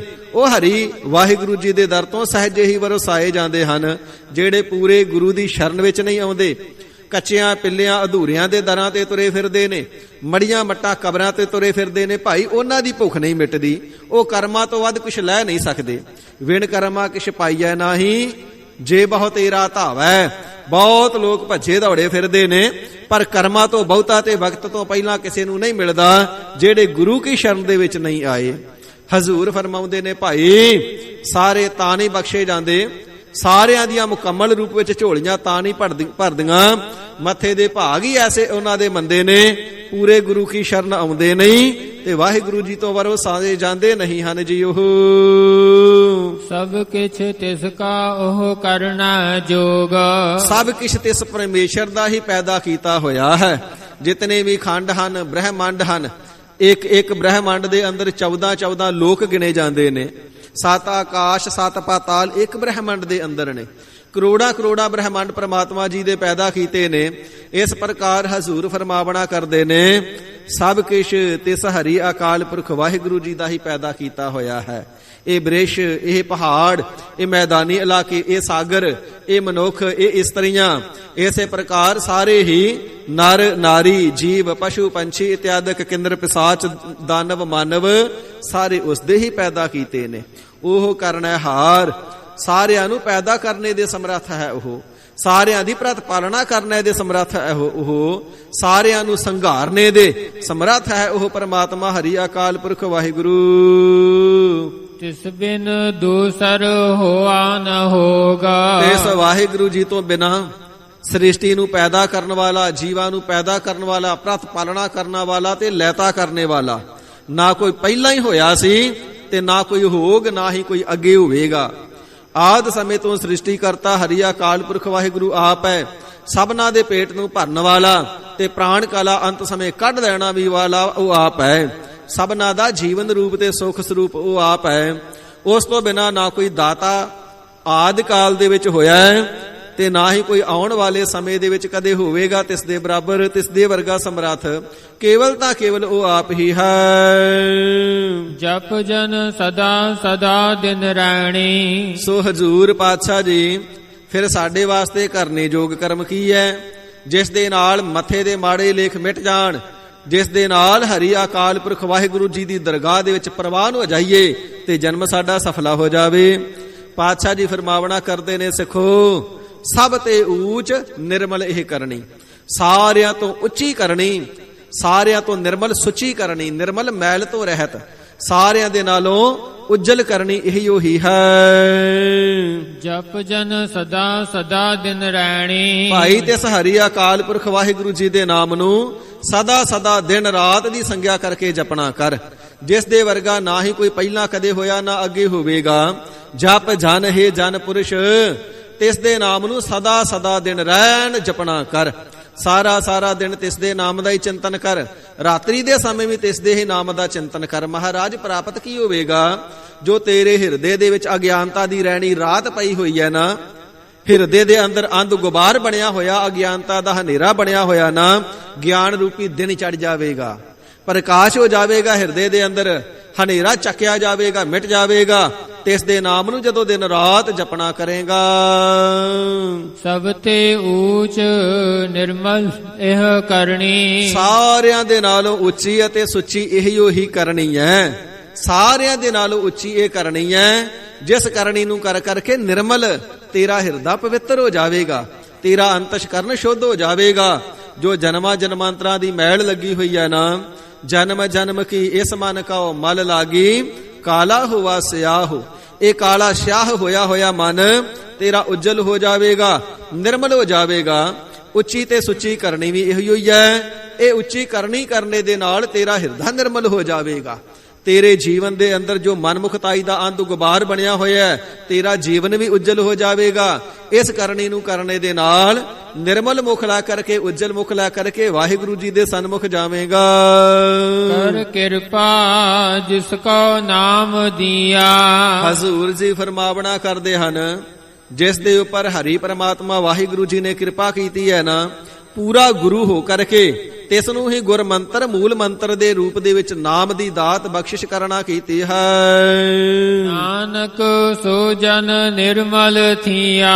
ਸੱਚੇ ਪਾਤਸ਼ਾਹ ਜੀ ਪੰਜਵੇਂ ਨਾਨਕ ਸ੍ਰੀ ਗੁਰੂ ਅਰਜਨ ਦੇਵ ਸਾਹਿਬ ਜੀ ਫਰਮਾਵਣਾ ਕਰਦੇ ਨੇ, ਭਾਈ ਉਹ ਜਿਹੜਾ ਜਨ ਹੈ ਨਿਰਮਲ ਥੀਆ, ਨਿਰਮਲ ਹੋ ਗਿਆ ਹੈ, ਉਜਲ ਹੋ ਗਿਆ ਹੈ, ਸ਼ੁੱਧ ਸਰੂਪ ਹੋ ਗਿਆ ਹੈ। ਸਾਰੀਆਂ ਮੈਲਾਂ ਉਸ ਦੀਆਂ ਨਾਮ ਨੇ ਹਰ ਲਈਆਂ ਨੇ, ਨਾਸ਼ ਕਰ ਦੇਣਾ ਕੀਤੀਆਂ ਨੇ, ਵੇਟ ਦੇਣਾ ਕੀਤੀਆਂ ਨੇ। ਪੂਰਬਲੇ ਜਨਮਾਂ ਦੀਆਂ ਸਾਰੀਆਂ ਮੈਲਾਂ ਮੇਟ ਦਿੱਤੀਆਂ। ਇਸ ਪ੍ਰਕਾਰ ਇਸ ਲੋਕ ਦੇ ਵਿੱਚ ਇਹ ਜੀਵਨ ਵੀ ਉਜਲ ਕਰ ਦਿੱਤਾ। ਇਸ ਜਨਮ ਦੀਆਂ ਮੈਲਾਂ ਵੀ ਮੇਟ ਦਿੱਤੀਆਂ ਤੇ ਮਨ ਦੀਆਂ ਮੈਲਾਂ ਵੀ ਮੇਟ ਦਿੱਤੀਆਂ। ਐਸਾ ਹਰੀ ਅਕਾਲ ਪੁਰਖ ਵਾਹਿਗੁਰੂ ਜੀ ਦਾ ਨਿਰਮਲ ਪਵਿੱਤਰ ਅਤੇ ਉਜਲ ਨਾਮ ਹੈ। ਜਾਂ ਕਾ ਮਨ ਗੁਰ ਕੀ ਪ੍ਰਤੀਤਾ। ਇਹ ਗਰੀਬ ਨਿਵਾਜ ਸੱਚੇ ਪਾਤਸ਼ਾਹ ਜੀ ਮਹਾਰਾਜ ਚਾਹੁੰਦੇ ਤਾਂ ਸਾਰੇ ਹੀ ਆ ਕਿ ਹਿਰਦੇ ਦੇ ਅੰਦਰ ਨਾਮ ਵਸ ਜਾਵੇ। ਕੋਈ ਨੀਵੀਂ ਬਿਰਤੀ ਵਾਲਾ ਪੁਰਸ਼ ਵੀ, ਜੀਵ ਵੀ ਸਤ ਸੰਗਤ ਦੇ ਵਿੱਚ ਆ ਜਾਵੇ ਨਾ, ਤੇ ਜਦੋਂ ਸੰਗਤ ਦੇ ਵਿੱਚ ਬੈਠ ਕਰਕੇ ਕੀਰਤਨ ਸਰਵਣ ਕਰਦਾ, ਫਿਰ ਮਨ ਦੇ ਵਿੱਚ ਵਿਚਾਰ ਆਉਂਦਾ, ਕਿਉਂ ਨਾ ਐਸਾ ਕੀਰਤਨ ਰੋਜ਼ ਹੀ ਸੁਣਿਆ ਕਰਾਂ। ਜੇ ਕਥਾ ਸੁਣ ਲਵੇ ਫਿਰ ਇਵੇਂ ਮਨ ਦੇ ਅੰਦਰ ਖਿਆਲ ਫੁਰਦਾ, ਕਿਉਂ ਨਾ ਐਸੀ ਕਥਾ ਰੋਜ਼ ਹੀ ਸੁਣਿਆ ਕਰਾਂ। ਕਈ ਵਾਰ ਤਾਂ ਐਸੇ ਜਗਿਆਸੂਆਂ ਦੇ ਦਰਸ਼ਨ ਵੀ ਹੋ ਜਾਂਦੇ ਨੇ, ਜਿਹੜੇ ਕਥਾ ਸੁਣ ਕਰਕੇ ਐਵੇਂ ਬਚਨ ਕਰਦੇ ਨੇ, ਜੀ ਐਵੇਂ ਚਿਤ ਕਰਦਾ ਹੈ ਸਭ ਕੁਝ ਮੋਹ ਮਾਇਆ ਤਿਆਗ ਕਰਕੇ ਬਸ ਬੰਦਗੀ ਦੇ ਵਿੱਚ ਹੀ ਜੁੜ ਜਾਈਏ, ਹੁਣ ਹੋਰ ਕੋਈ ਕਰਮ ਨਾ ਕਰੀਏ। ਕਥਾ ਸਰਵਣ ਕਰਕੇ ਇਹ ਗਿਆਨ ਹੋਇਆ ਹੈ ਕਿ ਬਹੁਤ ਜਨਮ ਵਿਛੜਿਆ ਦੇ ਲੰਘ ਗਏ ਨੇ, ਹੁਣ ਇਸ ਜਨਮ ਦੇ ਅੰਦਰ ਹੀ ਬੰਦਗੀ ਕਰਕੇ ਪ੍ਰਾਪਤ ਕਰ ਲਈਏ। ਇਸ ਪ੍ਰਕਾਰ ਮਹਾਰਾਜ ਚਾਹੁੰਦੇ ਤੇ ਬਹੁਤ ਨੇ, ਪਰ ਜਦੋਂ ਸਤ ਸੰਗਤ ਵਿੱਚੋਂ ਵਾਪਸ ਚਲੇ ਜਾਈਦਾ ਹੈ, ਫਿਰ ਮਨ ਦੀ ਜਿਹੜੀ ਸੁਰਤ ਬਿਰਤੀ ਪਹਿਲਾਂ ਵਾਲੀ ਥਾਂ ਤੇ ਆ ਜਾਂਦੀ ਹੈ, ਫਿਰ ਨਾਮ ਜਪਣਾ ਭਾਉਂਦਾ ਨਹੀਂ। ਮਹਾਰਾਜ ਕੀ ਕਾਰਨ ਹੈ? ਸਾਡੇ ਹਿਰਦਿਆਂ ਦੇ ਅੰਦਰ ਨਾਮ ਵਸਦਾ ਕਿਉਂ ਨਹੀਂ? ਤੇ ਸਤਿਗੁਰੂ ਸੱਚੇ ਪਾਤਸ਼ਾਹ ਮਹਾਰਾਜ ਸਾਹਿਬ ਜੀ ਫਰਮਾਨ ਕਰਨਾ ਕਰਦੇ ਨੇ, ਭਾਈ ਜਦੋਂ ਤੱਕ ਹਿਰਦੇ ਦੇ ਅੰਦਰ ਗੁਰੂ ਕੇ ਬਚਨਾਂ ਦੇ ਉੱਪਰ ਭਰੋਸਾ ਨਹੀਂ ਆਉਂਦਾ, ਪ੍ਰਤੀਤ ਨਹੀਂ ਆਉਂਦੀ, ਨਿਸ਼ਚਾ ਨਹੀਂ ਆਉਂਦਾ ਹੈ, ਉਦੋਂ ਤੱਕ ਹਿਰਦੇ ਦੇ ਅੰਦਰ ਨਾਮ ਨਹੀਂ ਵਸਦਾ। ਮਹਾਰਾਜ ਫਿਰ ਕਿਵੇਂ ਹਿਰਦੇ ਵਿੱਚ ਨਾਮ ਵਸੇ? ਪਾਤਸ਼ਾਹ ਜੀ ਫਰਮਾਉਂਦੇ ਹਨ, ਜਾ ਕੈ ਮਨ ਗੁਰ ਕੀ ਪ੍ਰਤੀਤ। ਜਿਸ ਦੇ ਮਨ ਦੇ ਅੰਦਰ, ਹਿਰਦੇ ਦੇ ਅੰਦਰ, ਅੰਤਸ਼ਕਰਨ ਦੇ ਅੰਦਰ ਸਤਿਗੁਰੂ ਜੀ ਦੇ ਉੱਪਰ ਨਿਸ਼ਚਾ ਆ ਗਿਆ, ਭਰੋਸਾ ਆ ਗਿਆ, ਸਤਿਗੁਰੂ ਜੀ ਦੇ ਬਚਨਾਂ ਦੇ ਉੱਪਰ ਪ੍ਰਤੀਤ ਜਿਸ ਨੇ ਕੀਤੀ ਹੈ, ਦ੍ਰਿੜ ਨਿਸ਼ਚਾ ਧਾਰਨ ਕੀਤਾ ਹੈ। ਤਿਸ ਜਨ ਆਵੈ ਹਰਿ ਪ੍ਰਭ ਚੀਤ। ਇਸ ਜਨ ਦੇ ਚਿੱਤ ਦੇ ਵਿੱਚ ਆ ਕਰਕੇ ਹਰੀ ਪ੍ਰਮਾਤਮਾ ਵਾਹਿਗੁਰੂ ਜੀ ਦਾ ਨਾਮ ਵਸਦਾ ਹੈ। ਜਦੋਂ ਤੱਕ ਗੁਰੂ ਕੇ ਬਚਨਾਂ ਤੇ ਭਰੋਸਾ ਹੀ ਨਹੀਂ ਕਿ ਨਾਮ ਦੇ ਨਾਲ ਸੁੱਖ ਮਿਲਣਾ ਹੈ, ਜਦੋਂ ਤੱਕ ਗੁਰੂ ਕੇ ਬਚਨਾਂ ਤੇ ਭਰੋਸਾ ਹੀ ਨਹੀਂ ਕਿ ਨਾਮ ਜਪਣ ਦੇ ਨਾਲ ਕਮਾਈ ਦੇ ਵਿੱਚ ਬਰਕਤ ਪੈ ਜਾਣੀ ਹੈ, ਜਦੋਂ ਤੱਕ ਗੁਰੂ ਕੇ ਬਚਨਾਂ ਤੇ ਭਰੋਸਾ ਹੀ ਨਹੀਂ ਕਿ ਨਾਮ ਜਪਣ ਦੇ ਨਾਲ ਲੋਕ ਪਰਲੋਕ ਸੰਵਰ ਜਾਣਾ ਤੇ ਦੁੱਖਾਂ ਤੋਂ ਰਹਿਤ ਹੋ ਜਾਣਾ, ਉਦੋਂ ਤੱਕ ਜਿਹੜਾ ਜੀਵ ਹੈ ਨਾਮ ਨੂੰ ਵਾਧੂ ਸਮਝਦਾ ਤੇ ਨਹੀਂ ਜਪਦਾ ਹੈ, ਉਦੋਂ ਤੱਕ ਫਲਹੀਣਾ ਜਾਣ ਕਰਕੇ ਨਹੀਂ ਜਪਦਾ ਹੈ। ਪਰ ਜਦੋਂ ਸਤਿਗੁਰੂ ਜੀ ਤੇ ਬਚਨਾਂ ਦੇ ਉੱਪਰ ਭਰੋਸਾ ਆ ਜਾਂਦਾ ਨਾ, ਮਨਾ ਬਹੁਤ ਜਨਮ ਵਿਛੜਿਆਂ ਦੇ ਲੰਘ ਗਏ ਨੇ। ਇਆਹੂ ਇਸ ਪ੍ਰਕਾਰ ਇਸੇ ਵਿਧੀ ਦੇ ਨਾਲ ਬਹੁਤੇ ਜਿਹੜੇ ਜਨਮ ਹਨ ਬਤੀਤ ਕਰ ਦਿੱਤੇ ਨੇ। ਯਾਹੂ ਜੁਗ ਤੇ ਬਿਹਾਨੇ, ਕਈ ਜਨਮ। ਤੇ ਫਿਰ ਆ ਕਰਕੇ ਬੇਨਤੀ ਕਰਦਾ ਹੈ ਨਾਨਕ, ਰਾਖ ਲਿਓ ਆਪਨ ਕਰ ਕਰਮ। ਇਥੇ ਕਰਮ ਦਾ ਅਰਥ ਹੈ ਬਖਸ਼ਿਸ਼, ਰਹਿਮਤ, ਕਿਰਪਾਲਤਾ। ਮਹਾਰਾਜ ਆਪਣੀ ਕਿਰਪਾਲਤਾ ਕਰਕੇ ਇਸ ਜਨਮ ਦੇ ਵਿੱਚ ਲੈਣਾ ਕਰੋ। ਅਬ ਕੀ ਬਾਰ ਬਖਸ਼ ਬੰਦੇ ਕਉ, ਬਹੁਰ ਨਾ ਭਵ ਜਲ ਫੇਰਾ। ਸੱਚੇ ਪਾਤਸ਼ਾਹ ਇਸ ਵਾਰੀ ਦੇ ਵਿੱਚ ਹੀ ਬਖਸ਼ ਲੈਣਾ ਕਰੋ, ਬਹੁੜੋ ਭਵ ਜਲ ਦੇ ਅੰਦਰ ਜੰਮਣ ਮਰਨ ਰੂਪੀ ਬਾਰ-ਬਾਰ ਫੇਰਾ ਨਾ ਹੋਵੇ। ਇਸ ਪ੍ਰਕਾਰ ਜਦੋਂ ਸਤਿਗੁਰੂ ਜੀ ਦੇ ਬਚਨਾਂ ਦੇ ਉੱਪਰ ਭਰੋਸਾ ਆ ਜਾਂਦਾ ਹੈ, ਸਾਰੇ ਸੁੱਖਾਂ ਦਾ ਦਾਤਾ ਨਾਮ ਹੈ, ਸਵਾਸਾਂ ਨੂੰ ਸਫਲਿਆਂ ਕਰਨੇ ਵਾਲਾ ਨਾਮ ਹੈ। ਇਸੇ ਪ੍ਰਕਾਰ ਬਰਕਤਾਂ ਦਾ ਦਾਤਾ ਨਾਮ ਹੈ, ਜੰਮਾਂ ਦੀ ਫਾਹੀ ਤੋਂ ਬਚਾਉਣ ਵਾਲਾ ਨਾਮ ਹੈ। ਹਰੀ ਅਕਾਲ ਪੁਰਖ ਵਾਹਿਗੁਰੂ ਜੀ ਦੇ ਸਨਮੁਖ ਪਵਿੱਤਰ ਮੁਖ ਵਾਲਾ ਬਣਾਉਣ ਵਾਲਾ ਨਾਮ ਹੈ। ਤੇ ਫਿਰ ਜਿਹੜਾ ਜੀਵ ਨਿਸ਼ਚਾ ਗੁਰੂ ਕੇ ਬਚਨਾਂ ਦੇ ਉੱਪਰ ਕਰ ਲੈਂਦਾ ਹੈ, ਫਿਰ ਨਾਮ ਪਿਆਰਾ ਲੱਗਦਾ ਹੈ, ਜਪਣੇ ਨੂੰ ਸੁਭਾਵਿਕ ਹੀ ਚਿੱਤ ਕਰਦਾ ਹੈ। ਫਿਰ ਗੁਰੂ ਕੇ ਬਚਨਾਂ ਦੇ ਨਾਲ, ਉਪਦੇਸ਼ ਦੇ ਨਾਲ ਐਸੇ ਪ੍ਰਾਣੀ ਦੇ ਮਨ ਦੇ ਅੰਦਰ ਆ ਕਰਕੇ ਨਾਮ ਵਸਦਾ ਹੈ। ਫਿਰ ਮਨ ਦੇ ਅੰਦਰ ਨਾਮ ਦਾ ਨਿਵਾਸ ਹੁੰਦਾ ਹੈ, ਜਦੋਂ ਗੁਰੂ ਕੇ ਬਚਨਾਂ ਦੇ ਉੱਪਰ ਦ੍ਰਿੜ ਭਰੋਸਾ ਕਰਦਾ ਹੈ, ਪੱਕੀ ਪ੍ਰਤੀਤ ਕਰਦਾ ਹੈ ਜੀ। ਭਗਤ ਭਗਤ ਸੁਨਿਆ ਤਿਹੁ ਲੋਏ। ਮਹਾਰਾਜ ਜਿਨ੍ਹਾਂ ਦੇ ਹਿਰਦੇ ਦੇ ਅੰਦਰ ਨਾਮ ਵਸ ਜਾਂਦਾ ਹੈ, ਪਛਾਣ ਕੀ ਆ ਉਹਨਾਂ ਦੀ? ਕਿਵੇਂ ਪਤਾ ਲੱਗੇ ਇਹਨਾਂ ਦੇ ਹਿਰਦੇ ਦੇ ਅੰਦਰ ਨਾਮ ਵਸਦਾ ਹੈ? ਹਜ਼ੂਰ ਫਰਮਾਉਂਦੇ ਹਨ, ਭਗਤ ਭਗਤ ਸੁਨਿਆ ਤਿਹੁ ਲੋਏ। ਤਿੰਨਾਂ ਲੋਕਾਂ ਦੇ ਵਿੱਚ ਉਸ ਦਾ ਨਾਮ ਭਗਤ ਕਰਕੇ ਸੁਣਿਆ ਜਾਂਦਾ ਹੈ। ਭਗਤ ਰਵਿਦਾਸ ਜੀ ਮਾਰਗ ਦੇ ਰਸਤੇ ਦੇ ਕਿਨਾਰੇ ਤੇ ਬੋਰੀ ਵਿਛਾ ਕਰਕੇ ਬੈਠੇ ਜੋੜੇ ਹੀ ਗੰਢਦੇ ਨੇ ਨਾ, ਪਰ ਹਰ ਵੇਲੇ ਨਾਮ ਜਪਦੇ ਨੇ, ਭਗਤ ਭਗਤ ਜਗ ਵਜਿਆ, ਚਾਹੋ ਚੱਕਾਂ ਦੇ ਵਿੱਚ ਚਮਰੇਟਾ। ਚਮਰੇਟਾ ਚਮੜੇ ਦਾ ਕੰਮ ਕਰਦੇ ਸਨ। ਸਾਰੇ ਜਗਤ ਦੇ ਅੰਦਰ ਭਗਤ ਜੀ ਪ੍ਰਸਿੱਧ ਹੋ ਗਏ। ਇਸੇ ਪ੍ਰਕਾਰ ਚਤੌੜ ਦਾ ਰਾਜਾ ਰਾਣੀ ਇਤਿਆਦਿ ਕੋਈ ਆ ਕਰਕੇ ਆਪ ਜੀ ਦੇ ਚਰਨਾਂ ਦੇ ਦਾਸ ਬਣੇ। ਇੱਕ ਨਹੀਂ ਕਿੰਨੇ ਹੀ ਰਾਜੇ ਆਪ ਜੀ ਦੇ ਪਾਸੋਂ ਦੀਕਸ਼ਾ ਲੈ ਕਰਕੇ ਆਪ ਜੀ ਦੇ ਸਿੱਖ ਬਣੇ, ਆਪ ਜੀ ਨੂੰ ਗੁਰੂ ਧਾਰਨ ਕੀਤਾ। ਪਾਤਸ਼ਾਹ ਜੀ ਫਰਮਾਨ ਕਰਨਾ ਕਰਦੇ ਨੇ, ਸਾਰੀ ਧਰਤੀ ਤੇ ਵੀ ਉਹ ਭਗਤ ਕਰਕੇ ਪ੍ਰਸਿੱਧ ਹੋ ਜਾਂਦਾ ਹੈ। ਪਾਤਾਲ ਲੋਕ ਦੇ ਵਿੱਚ ਵੀ ਇਸ ਦੀ ਪ੍ਰਸਿੱਧਤਾ ਹੋ ਜਾਂਦੀ ਕਿ ਧਰਤੀ ਦੇ ਉੱਪਰ ਐਸਾ ਪਰਉਪਕਾਰੀ ਭਗਤ ਵਸ ਰਿਹਾ ਹੈ। ਇਸੇ ਪ੍ਰਕਾਰ ਆਕਾਸ਼ ਸਵਰਗ ਲੋਕ ਦੇ ਵਿੱਚ ਵੀ ਇਸ ਦਾ ਜਿਹੜਾ ਨਾਮ ਹੈ, ਨਾਮ ਦਾ ਡੰਕਾ ਵੱਜ ਜਾਂਦਾ ਹੈ ਕਿ ਫਲਾਨਾ ਪ੍ਰਾਨੀ ਜਿਹੜਾ ਹੈ ਉਹ ਬੜਾ ਵੱਡਾ ਭਗਤ ਹੈ। ਸਾਧ ਸੰਗਤ ਜੀ, ਜੇ ਕੋਈ ਸ਼ੰਕਾ ਕਰੇ ਤੇ ਆਮ ਕਰਕੇ ਪੁਰਾਣਿਕ ਕਥਾਵਾਂ ਦੇ ਵਿੱਚ ਆਉਂਦਾ ਹੈ, ਜਦੋਂ ਜਦੋਂ ਵੱਡੇ ਭਾਰੀ ਭਗਤ ਭਗਤੀ ਕਰਦੇ ਨੇ ਨਾ, ਤੇ ਇੰਦਰ ਆ ਕਰਕੇ ਭਗਤੀ ਭੰਗ ਕਰਨ ਦਾ ਯਤਨ ਕਰਦਾ ਹੈ। ਯਤਨ ਕਿਉਂ ਕਰਦਾ ਹੈ? ਕਿਉਂਕਿ ਸਵਰਗ ਲੋਕ ਵਿੱਚ ਵੀ ਤਿਸ ਦੀ ਭਗਤੀ ਦਾ ਡੰਕਾ ਵੱਜ ਗਿਆ, ਪਹੁੰਚ ਹੋ ਗਈ ਤਿਸ ਦੇ ਨਾਮ ਦੇ ਕਿ ਵੱਡਾ ਭਾਰੀ ਭਗਤ ਹੋਇਆ। ਤੇ ਰਾਜੇ ਇੰਦਰ ਨੂੰ ਆਪਣੇ ਸਿੰਘਾਸਣ ਦਾ ਖਤਰਾ ਪੈ ਜਾਂਦਾ ਹੈ, ਏਡਾ ਵੱਡਾ ਭਗਤ ਹੋ ਗਿਆ, ਕਿਧਰੇ ਇਸ ਨੂੰ ਸਵਰਗ ਦਾ ਰਾਜ, ਮੇਰੀ ਰਾਜਗੱਦੀ ਇਹੋ ਹੀ ਨਾ ਲੈ ਜਾਵੇ, ਇਸ ਨੂੰ ਪ੍ਰਾਪਤ ਨਾ ਹੋ ਜਾਵੇ।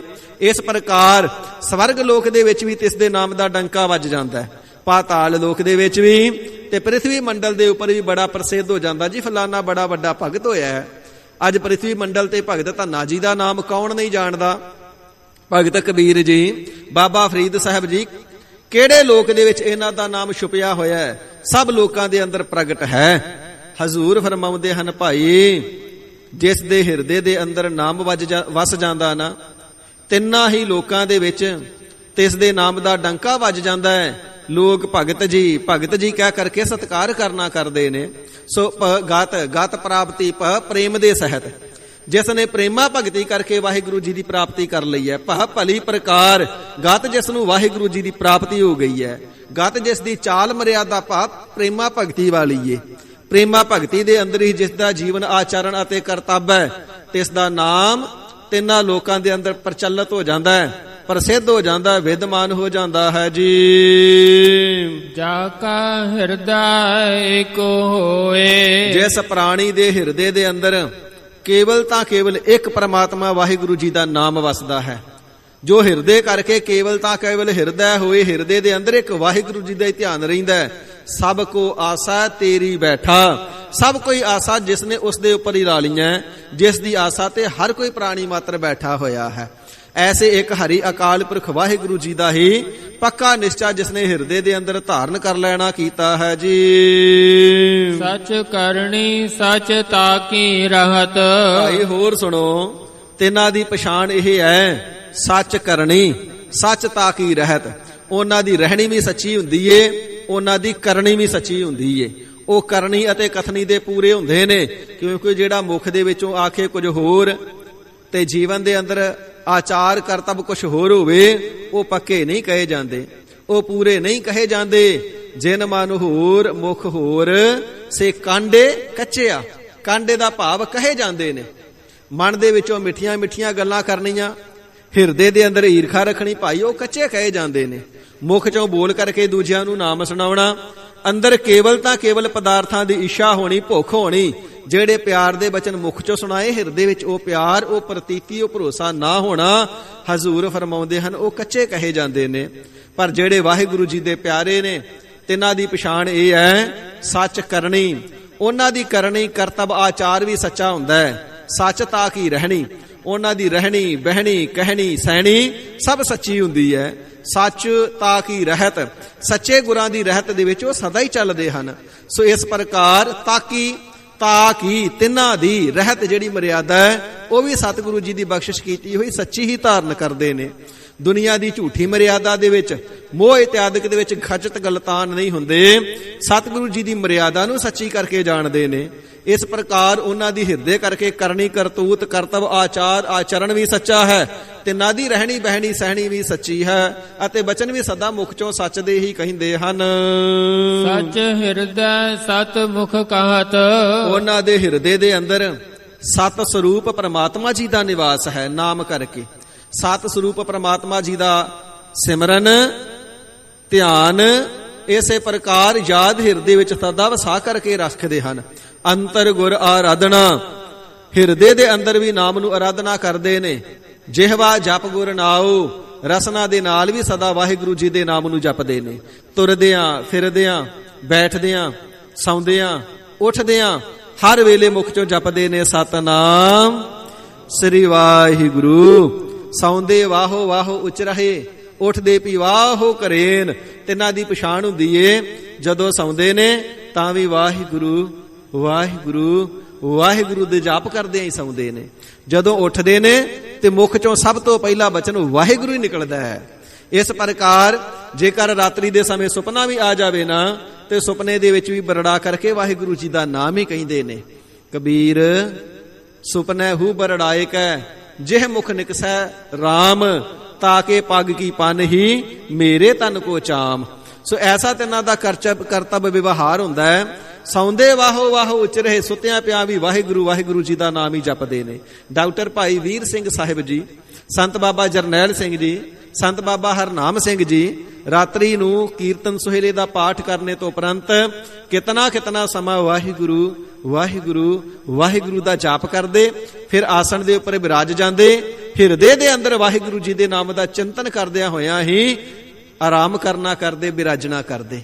ਐਸਾ ਤਿੰਨਾਂ ਦਾ ਕਰਤੱਵ ਆਚਾਰ ਹੋਇਆ ਕਰਦਾ ਹੈ। ਸਤਿਗੁਰੂ ਸੱਚੇ ਪਾਤਸ਼ਾਹ ਜੀ ਮਹਾਰਾਜ ਫਰਮਾਨ ਕਰਨਾ ਕਰਦੇ ਹਨ। ਫਿਰ ਪੜ੍ਹਦੇ ਹੋ ਜੀ। ਸਚ ਹਿਰਦੈ ਸਤਮੁਖ ਕਹਤ।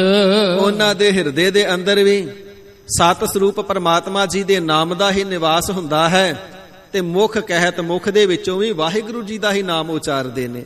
ਉਹਨਾਂ ਦੇ ਹਿਰਦੇ ਦੇ ਅੰਦਰ ਵੀ ਸੱਚ ਹੀ ਵਸਦਾ ਹੈ, ਤੇ ਮੁਖ ਦੇ ਵਿੱਚੋਂ ਵੀ ਸਦਾ ਸੱਚ ਬੋਲਦੇ ਨੇ।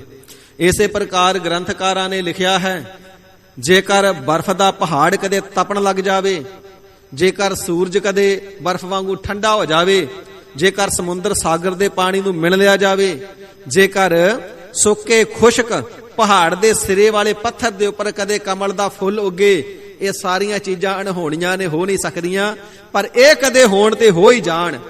ਸੂਰਜ ਕਦੇ ਠੰਡਾ ਹੋਵੇ ਤੇ ਹੋ ਹੀ ਜਾਵੇ, ਬਰਫ਼ ਕਦੇ ਗਰਮ ਹੋਵੇ ਤੇ ਹੋ ਹੀ ਜਾਵੇ, ਪਰ ਜਿਹੜੇ ਪ੍ਰਮਾਤਮਾ ਜੀ ਦੇ ਰੱਬ ਦੇ ਸੰਤ ਨੇ ਨਾ, ਉਹ ਕਦੇ ਮੁਖ ਚੋਂ ਝੂਠ ਨਹੀਂ ਬੋਲਦੇ। ਦੁਨੀਆ ਦੇ ਉੱਪਰ ਵੱਡੀ ਤੋਂ ਵੱਡੀ ਅਣਹੋਣੀ ਹੋ ਸਕਦੀ ਏ, ਪਰ ਮਹਾਂਪੁਰਖ ਦੇ ਮੁਖ ਦੇ ਵਿੱਚੋਂ ਕਦੇ ਝੂਠਾ ਬਚਨ ਨਹੀਂ ਉਚਾਰਿਆ ਜਾ ਸਕਦਾ, ਨਹੀਂ ਨਿਕਲ ਸਕਦਾ ਹੈ। ਸਤਿਗੁਰੂ ਸੱਚੇ ਪਾਤਸ਼ਾਹ ਜੀ ਨੇ ਗੁਰਸਿੱਖਾਂ ਨੂੰ ਰਹਿਤ ਵੀ ਇਹ ਬਖਸ਼ੀ ਹੈ, ਭਾਈ ਸਦਾ ਸੱਚ ਬੋਲਣਾ ਹੈ, ਝੂਠ ਨਹੀਂ ਬੋਲਣਾ ਹੈ। ਝੂਠਾ ਬਚਨ ਕਦੇ ਤੁਹਾਡੀ ਰਸਨਾ ਦੇ ਨਾਲ ਖਹਿ ਵੀ ਨਾ ਜਾਵੇ, ਰਸਨਾ ਦੇ ਉੱਪਰ ਆ ਵੀ ਨਾ ਜਾਵੇ। ਇਸ ਪ੍ਰਕਾਰ ਮਿਥਿਆ ਨਾ ਹੀ ਰਸਨਾ ਪਰਸ, ਝੂਠ ਦਾ ਤੇ ਜ਼ੁਬਾਨ ਦੇ ਨਾਲ ਸਪਰਸ਼ ਵੀ ਨਾ ਕਦੇ ਹੋਵੇ। ਸਦਾ ਮੁਖ ਚੋਂ ਸੱਚ ਬੋਲਣਾ ਹੈ, ਸੱਚੇ ਨਾਮ ਨੂੰ ਬੋਲਣਾ ਹੈ। ਕਿਉਂਕਿ ਜਿਹੋ ਜਿਹਾ ਜੀਵ ਹੋਵੇ, ਉਸ ਦੀ ਦੋਸਤੀ ਉਹੋ ਜਿਹੇ ਜੀਵ ਦੇ ਨਾਲ ਹੀ ਪੈਂਦੀ ਏ। ਚੋਰ ਦਾ ਜਰਾਨਾ ਚੋਰ ਨਾਲ, ਸਾਧ ਦੀ ਯਾਰੀ ਸਾਧ ਦੇ ਨਾਲ, ਜਗਿਆਸੂ ਦਾ ਪ੍ਰੇਮ ਜਗਿਆਸੂ ਦੇ ਨਾਲ। ਇਸੇ ਪ੍ਰਕਾਰ ਵਿਕਾਰੀ ਦਾ ਪਿਆਰ ਵਿਕਾਰੀ ਦੇ ਨਾਲ ਹੁੰਦਾ ਹੈ। ਤੇ ਸਾਧ ਸੰਗਤ ਜੀ, ਜੋ ਗੁਰੂ ਕਾ ਸਿੱਖ ਹੈ ਸਦਾ ਗੁਰੂ ਕੀ ਸੰਗਤ ਕਰਦਾ ਹੈ। ਸਤਿਗੁਰੂ ਜੀ ਸੱਚ ਸਰੂਪ ਨੇ, ਸਤਵਾਦੀ ਨੇ, ਨਿਰਭਉ ਨੇ, ਨਿਰਵੈਰ ਨੇ। ਗੁਰ ਰਸਨਾ ਅੰਮ੍ਰਿਤ ਬੋਲਦੀ, ਹਰ ਨਾਮ ਸੁਹਾਵੀ। ਹਰ ਵੇਲੇ ਰਸਨਾ ਤੋਂ ਵਾਹਿਗੁਰੂ ਜੀ ਦਾ ਜਾਪ ਕਰਨ ਵਾਲੇ ਨੇ। ਤੇ ਆਪਣੇ ਗੁਰਸਿੱਖਾਂ ਨੂੰ ਵੀ ਗਰੀਬ ਨਿਵਾਜ ਸਾਹਿਬ ਜੀ ਨੇ ਇਹੀ ਉਹ ਦਾਤ ਬਖਸ਼ੀ ਏ। 10 ਗੁਰੂ ਸਾਹਿਬਾਨ ਜੀ ਦਾ ਸਾਧ ਸੰਗਤ ਜੀ ਜੀਵਨ ਪੜ੍ਹ ਕੇ ਦੇਖ ਲਓ। 10 ਹੀ ਗੁਰੂ ਸਾਹਿਬਾਨ ਜੀ ਅੰਮ੍ਰਿਤ ਵੇਲੇ ਉੱਠਦੇ ਨੇ, ਇਸ਼ਨਾਨ ਕਰਦੇ ਨੇ, ਫਿਰ ਨਿਜ ਸਰੂਪ ਦਾ ਧਿਆਨ ਧਰਦੇ ਨੇ, ਭਾਵ ਆਤਮ ਸਰੂਪ ਦਾ ਧਿਆਨ ਧਰਦੇ ਨੇ। ਆਪ ਸਤਿਗੁਰੂ ਸੱਚੇ ਪਾਤਸ਼ਾਹ ਜੀ ਗੁਰਬਾਣੀ ਪੜ੍ਹ ਕੇ ਨਿਤਨੇਮ ਕਰਦੇ ਨੇ, ਸਤ ਸੰਗਤ ਦੇ ਅੰਦਰ ਸੱਜ ਕਰਕੇ ਕੀਰਤਨ ਨੂੰ ਸ਼ਰਵਣ ਕਰਦੇ ਨੇ, ਫਿਰ ਆਪ ਅੰਮ੍ਰਿਤ ਗੁਰਬਾਣੀ ਦੀ ਕਥਾ ਪ੍ਰਵਚਨ ਕਰਦੇ ਨੇ। ਇਹੀ ਉਹੀ ਰਹਿਣੀ ਬਹਿਣੀ ਕਹਿਣੀ ਸਹਿਣੀ ਸਤਿਗੁਰੂ ਜੀ ਨੇ ਆਪਣੇ ਗੁਰਸਿੱਖਾਂ ਨੂੰ ਬਖਸ਼ੀਏ। ਕਿਉਂਕਿ ਹਰੀ ਅਕਾਲ ਪੁਰਖ ਵਾਹਿਗੁਰੂ ਸੱਚ ਹੈ। ਜੇ ਸੱਚ ਦੇ ਨਾਲ ਯਾਰੀ ਪਾਉਣੀ ਏ, ਸੱਚੇ ਵਾਹਿਗੁਰੂ ਜੀ ਦੇ ਨਾਲ ਪਿਆਰ ਬਣਾਉਣਾ ਹੈ, ਫਿਰ ਉਸ ਦੇ ਗੁਣਾਂ ਨੂੰ ਧਾਰਨ ਕਰਨਾ ਪਵੇਗਾ। ਭਾਈ ਉਥੇ ਕੂੜਿਆਂ ਦਾ, ਉਥੇ ਅਡੰਬਰ ਰਚਣ ਵਾਲਿਆਂ ਦਾ ਕੋਈ ਕੰਮ ਨਹੀਂ। ਸੱਚੇ ਦੇ ਨਾਲ ਮਿਲਾਪ ਕਰਨਾ ਤੇ ਸੱਚ ਸਰੂਪ ਦਾ ਸੱਚਾ ਨਾਮ ਜਪ ਕਰਕੇ, ਸੱਚੇ ਹਿਰਦੇ ਕਰਕੇ ਤੇ ਮੁਖ ਕਰਕੇ ਰਹਿਣਾ ਪੈਂਦਾ। ਇਸ ਕਰਕੇ ਤਿੰਨਾਂ ਦੇ ਹਿਰਦੇ ਦੇ ਅੰਦਰ ਵੀ ਸੱਚ ਸਰੂਪ ਪਰਮਾਤਮਾ ਜੀ ਦੇ ਨਾਮ ਦਾ ਨਿਵਾਸ ਹੈ ਤੇ ਰਸਨਾ ਤੇ ਵੀ ਸੱਚੇ ਦਾ ਨਾਮ ਸਦਾ ਵਸਦਾ ਹੈ। ਤੇ ਜੇ ਦੁਨਿਆਵੀ ਬਚਨ ਬੋਲਦੇ ਨੇ ਤਾਂ ਵੀ ਮੁਖ ਦੇ ਵਿੱਚੋਂ ਸਦਾ ਸੱਚ ਹੀ ਬੋਲਦੇ ਹਨ, ਉਪਦੇਸ਼ ਕਰਦੇ ਹਨ, ਸੱਚੇ ਨਾਮ ਦਾ ਕਰਦੇ ਹਨ। ਸੱਚੇ ਵਾਹਿਗੁਰੂ ਜੀ ਦੇ ਮਿਲਾਪ ਦਾ ਹੀ ਉਹ ਬਚਨ ਸਦਾ ਮੁਖ ਚੋਂ ਫਰਮਾ ਕਰਕੇ ਉਚਾਰਦੇ ਹਨ।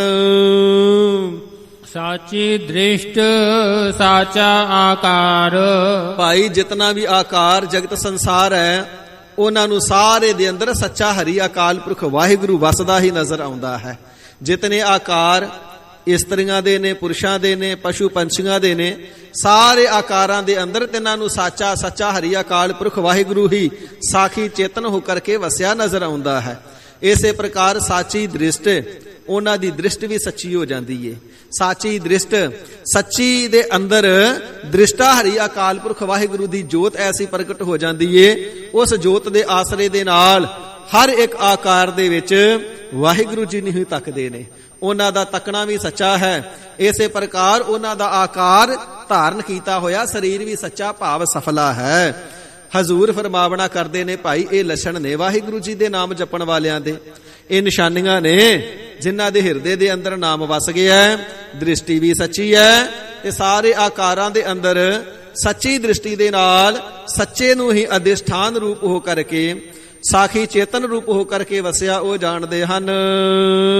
ਸਚ ਵਰਤਾ ਸਾਚਾ ਪਾਸਾਰ।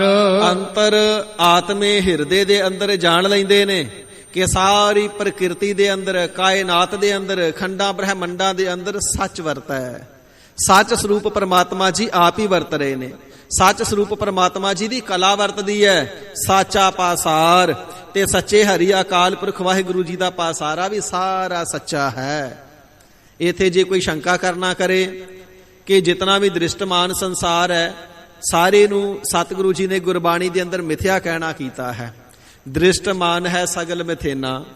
ਜਿਤਨਾ ਵੀ ਦ੍ਰਿਸ਼ਟੀ ਗੋਚਰੇ ਸੰਸਾਰ ਹੈ ਨਾ, ਸਾਰਾ ਨਾਸ਼ਵਾਨ ਹੈ, ਰਹਿਣ ਵਾਲਾ ਕੁਛ ਵੀ ਨਹੀਂ, ਸਾਰਾ ਇੱਕ ਦਿਨ ਖਤਮ ਹੋ ਜਾਵੇਗਾ। ਤੇ ਸ਼ੰਕਾ ਆ ਸਕਦਾ ਕਿ ਗੁਰਬਾਣੀ ਦੇ ਹੀ ਬਚਨ ਨੇ ਕਿ ਸਾਰਾ ਸੰਸਾਰ ਝੂਠਾ ਹੈ ਤੇ ਗੁਰਬਾਣੀ ਦੇ ਬਚਨ ਨੇ ਸਾਚਾ ਪਾਸਾਰ, ਸਾਰਾ ਪਾਸਾਰਾ ਸੱਚਾ ਹੈ। ਬੁੱਧੀ ਦੇ ਤਲ ਤੇ ਸੋਚਣਾ ਕਰੀਏ ਤੇ ਦੋਵੇਂ ਬਚਨ ਆਪਾ ਵਿਰੋਧੀ ਲੱਗਦੇ ਨੇ। ਪਰ ਸਾਧ ਸੰਗਤ ਜੀ, ਆਤਮ ਵਿਸ਼ੈਣੀ ਮਤ ਦੇ ਨਾਲ ਵਿਚਾਰਨਾ ਕਰੀਏ ਫਿਰ ਆਪਾ ਵਿਰੋਧੀ ਨਹੀਂ, ਫਿਰ ਇੱਕ ਸਾਰ ਭਾਸਣਗੇ। ਸਾਚਾ ਪਾਸਾਰ ਜਿਸ ਵੇਲੇ ਨਾਮ ਜਪ ਕਰਕੇ ਜਿਹੜਾ ਜੀਵ ਹੈ ਸਤਵਾਦੀ ਹੋ ਜਾਂਦਾ ਹੈ, ਬ੍ਰਹਮ ਦ੍ਰਿਸ਼ਟੀ ਨੂੰ ਪ੍ਰਾਪਤ ਕਰ ਲੈਂਦਾ ਨਾ, ਬ੍ਰਹਮ ਨੇਸ਼ਟੀ ਬ੍ਰਹਮ ਸਰੋਤਰੀ ਹੋ ਜਾਂਦਾ ਹੈ।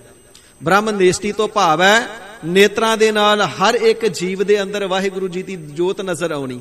ਸਭ ਮਹਿ ਜੋਤ, ਜੋਤ ਹੈ ਸੋਏ, ਤਿਸ ਦਾ ਚਾਨਣ ਸਭ ਮਹਿ ਚਾਨਣ ਹੋਏ। ਫਿਰ ਜਿਸ ਵੇਲੇ ਬ੍ਰਹਮ ਨੇਸ਼ਟੀ ਹੋ ਜਾਂਦਾ ਹੈ, ਹਰ ਇੱਕ ਵਸਤੂ ਆਕਾਰ ਦੇ ਵਿੱਚੋਂ ਵਾਹਿਗੁਰੂ ਜੀ ਦਾ ਨਾਮ ਹੀ ਸੁਣਦਾ ਹੈ। ਚਾਤਰਿਕ ਮੋਰ ਬੋਲਤ ਦਿਨ ਰਾਤੀ, ਸੁਨ ਘਨ ਹਰਿ ਕੀ ਘੋਰ। ਜੋ ਬੋਲਤ ਹੈ ਮ੍ਰਿਗ ਮੀਨ ਪੰਖੇਰੂ, ਸੋ ਬਿਨ ਹਰ ਜਾਪਤ ਹੈ ਨਹੀਂ ਹੋਰ। ਬੱਦਲ ਗਰਜਦੇ ਹੋਣ, ਚਿੜੀਆਂ ਕਾਹ ਪੰਛੀ ਇਤਿਆਦਿਕ ਜਾਨਵਰ ਬੋਲਦੇ ਹੋਣ, ਇਥੋਂ ਤੱਕ ਗੱਡੀ ਦਾ ਇੰਜਨ ਵੀ ਚੱਲਦਾ ਹੋਵੇ, ਹਰ ਇੱਕ ਵਸਤੂ ਦੇ ਵਿੱਚੋਂ ਨਾਮ ਹੀ ਸੁਣਾਈ ਦਿੰਦਾ ਹੈ।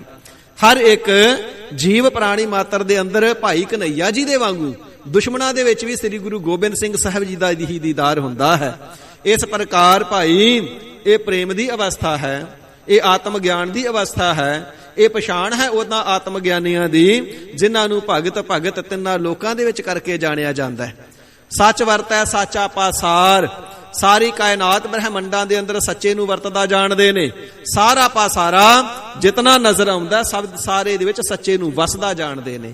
ਉਹ ਜਾਣ ਲੈਂਦੇ ਨੇ ਸਾਚਾ ਪਾਸਾਰ, ਇਹ ਸਾਰਾ ਪਸਾਰਾ ਹਰੀ ਅਕਾਲ ਪੁਰਖ ਵਾਹਿਗੁਰੂ ਜੀ ਨੇ ਸੱਚੇ ਨੇ ਆਪ ਹੀ ਆਪਣੀ ਕਲਾ ਦੇ ਨਾਲ ਪਸਾਰਿਆ ਹੋਇਆ ਹੈ। ਨਾਨਕ ਵਖਾਣਾ ਬੇਨਤੀ ਤੁਧ ਬਾਜ ਕੂੜੋ ਕੂੜ।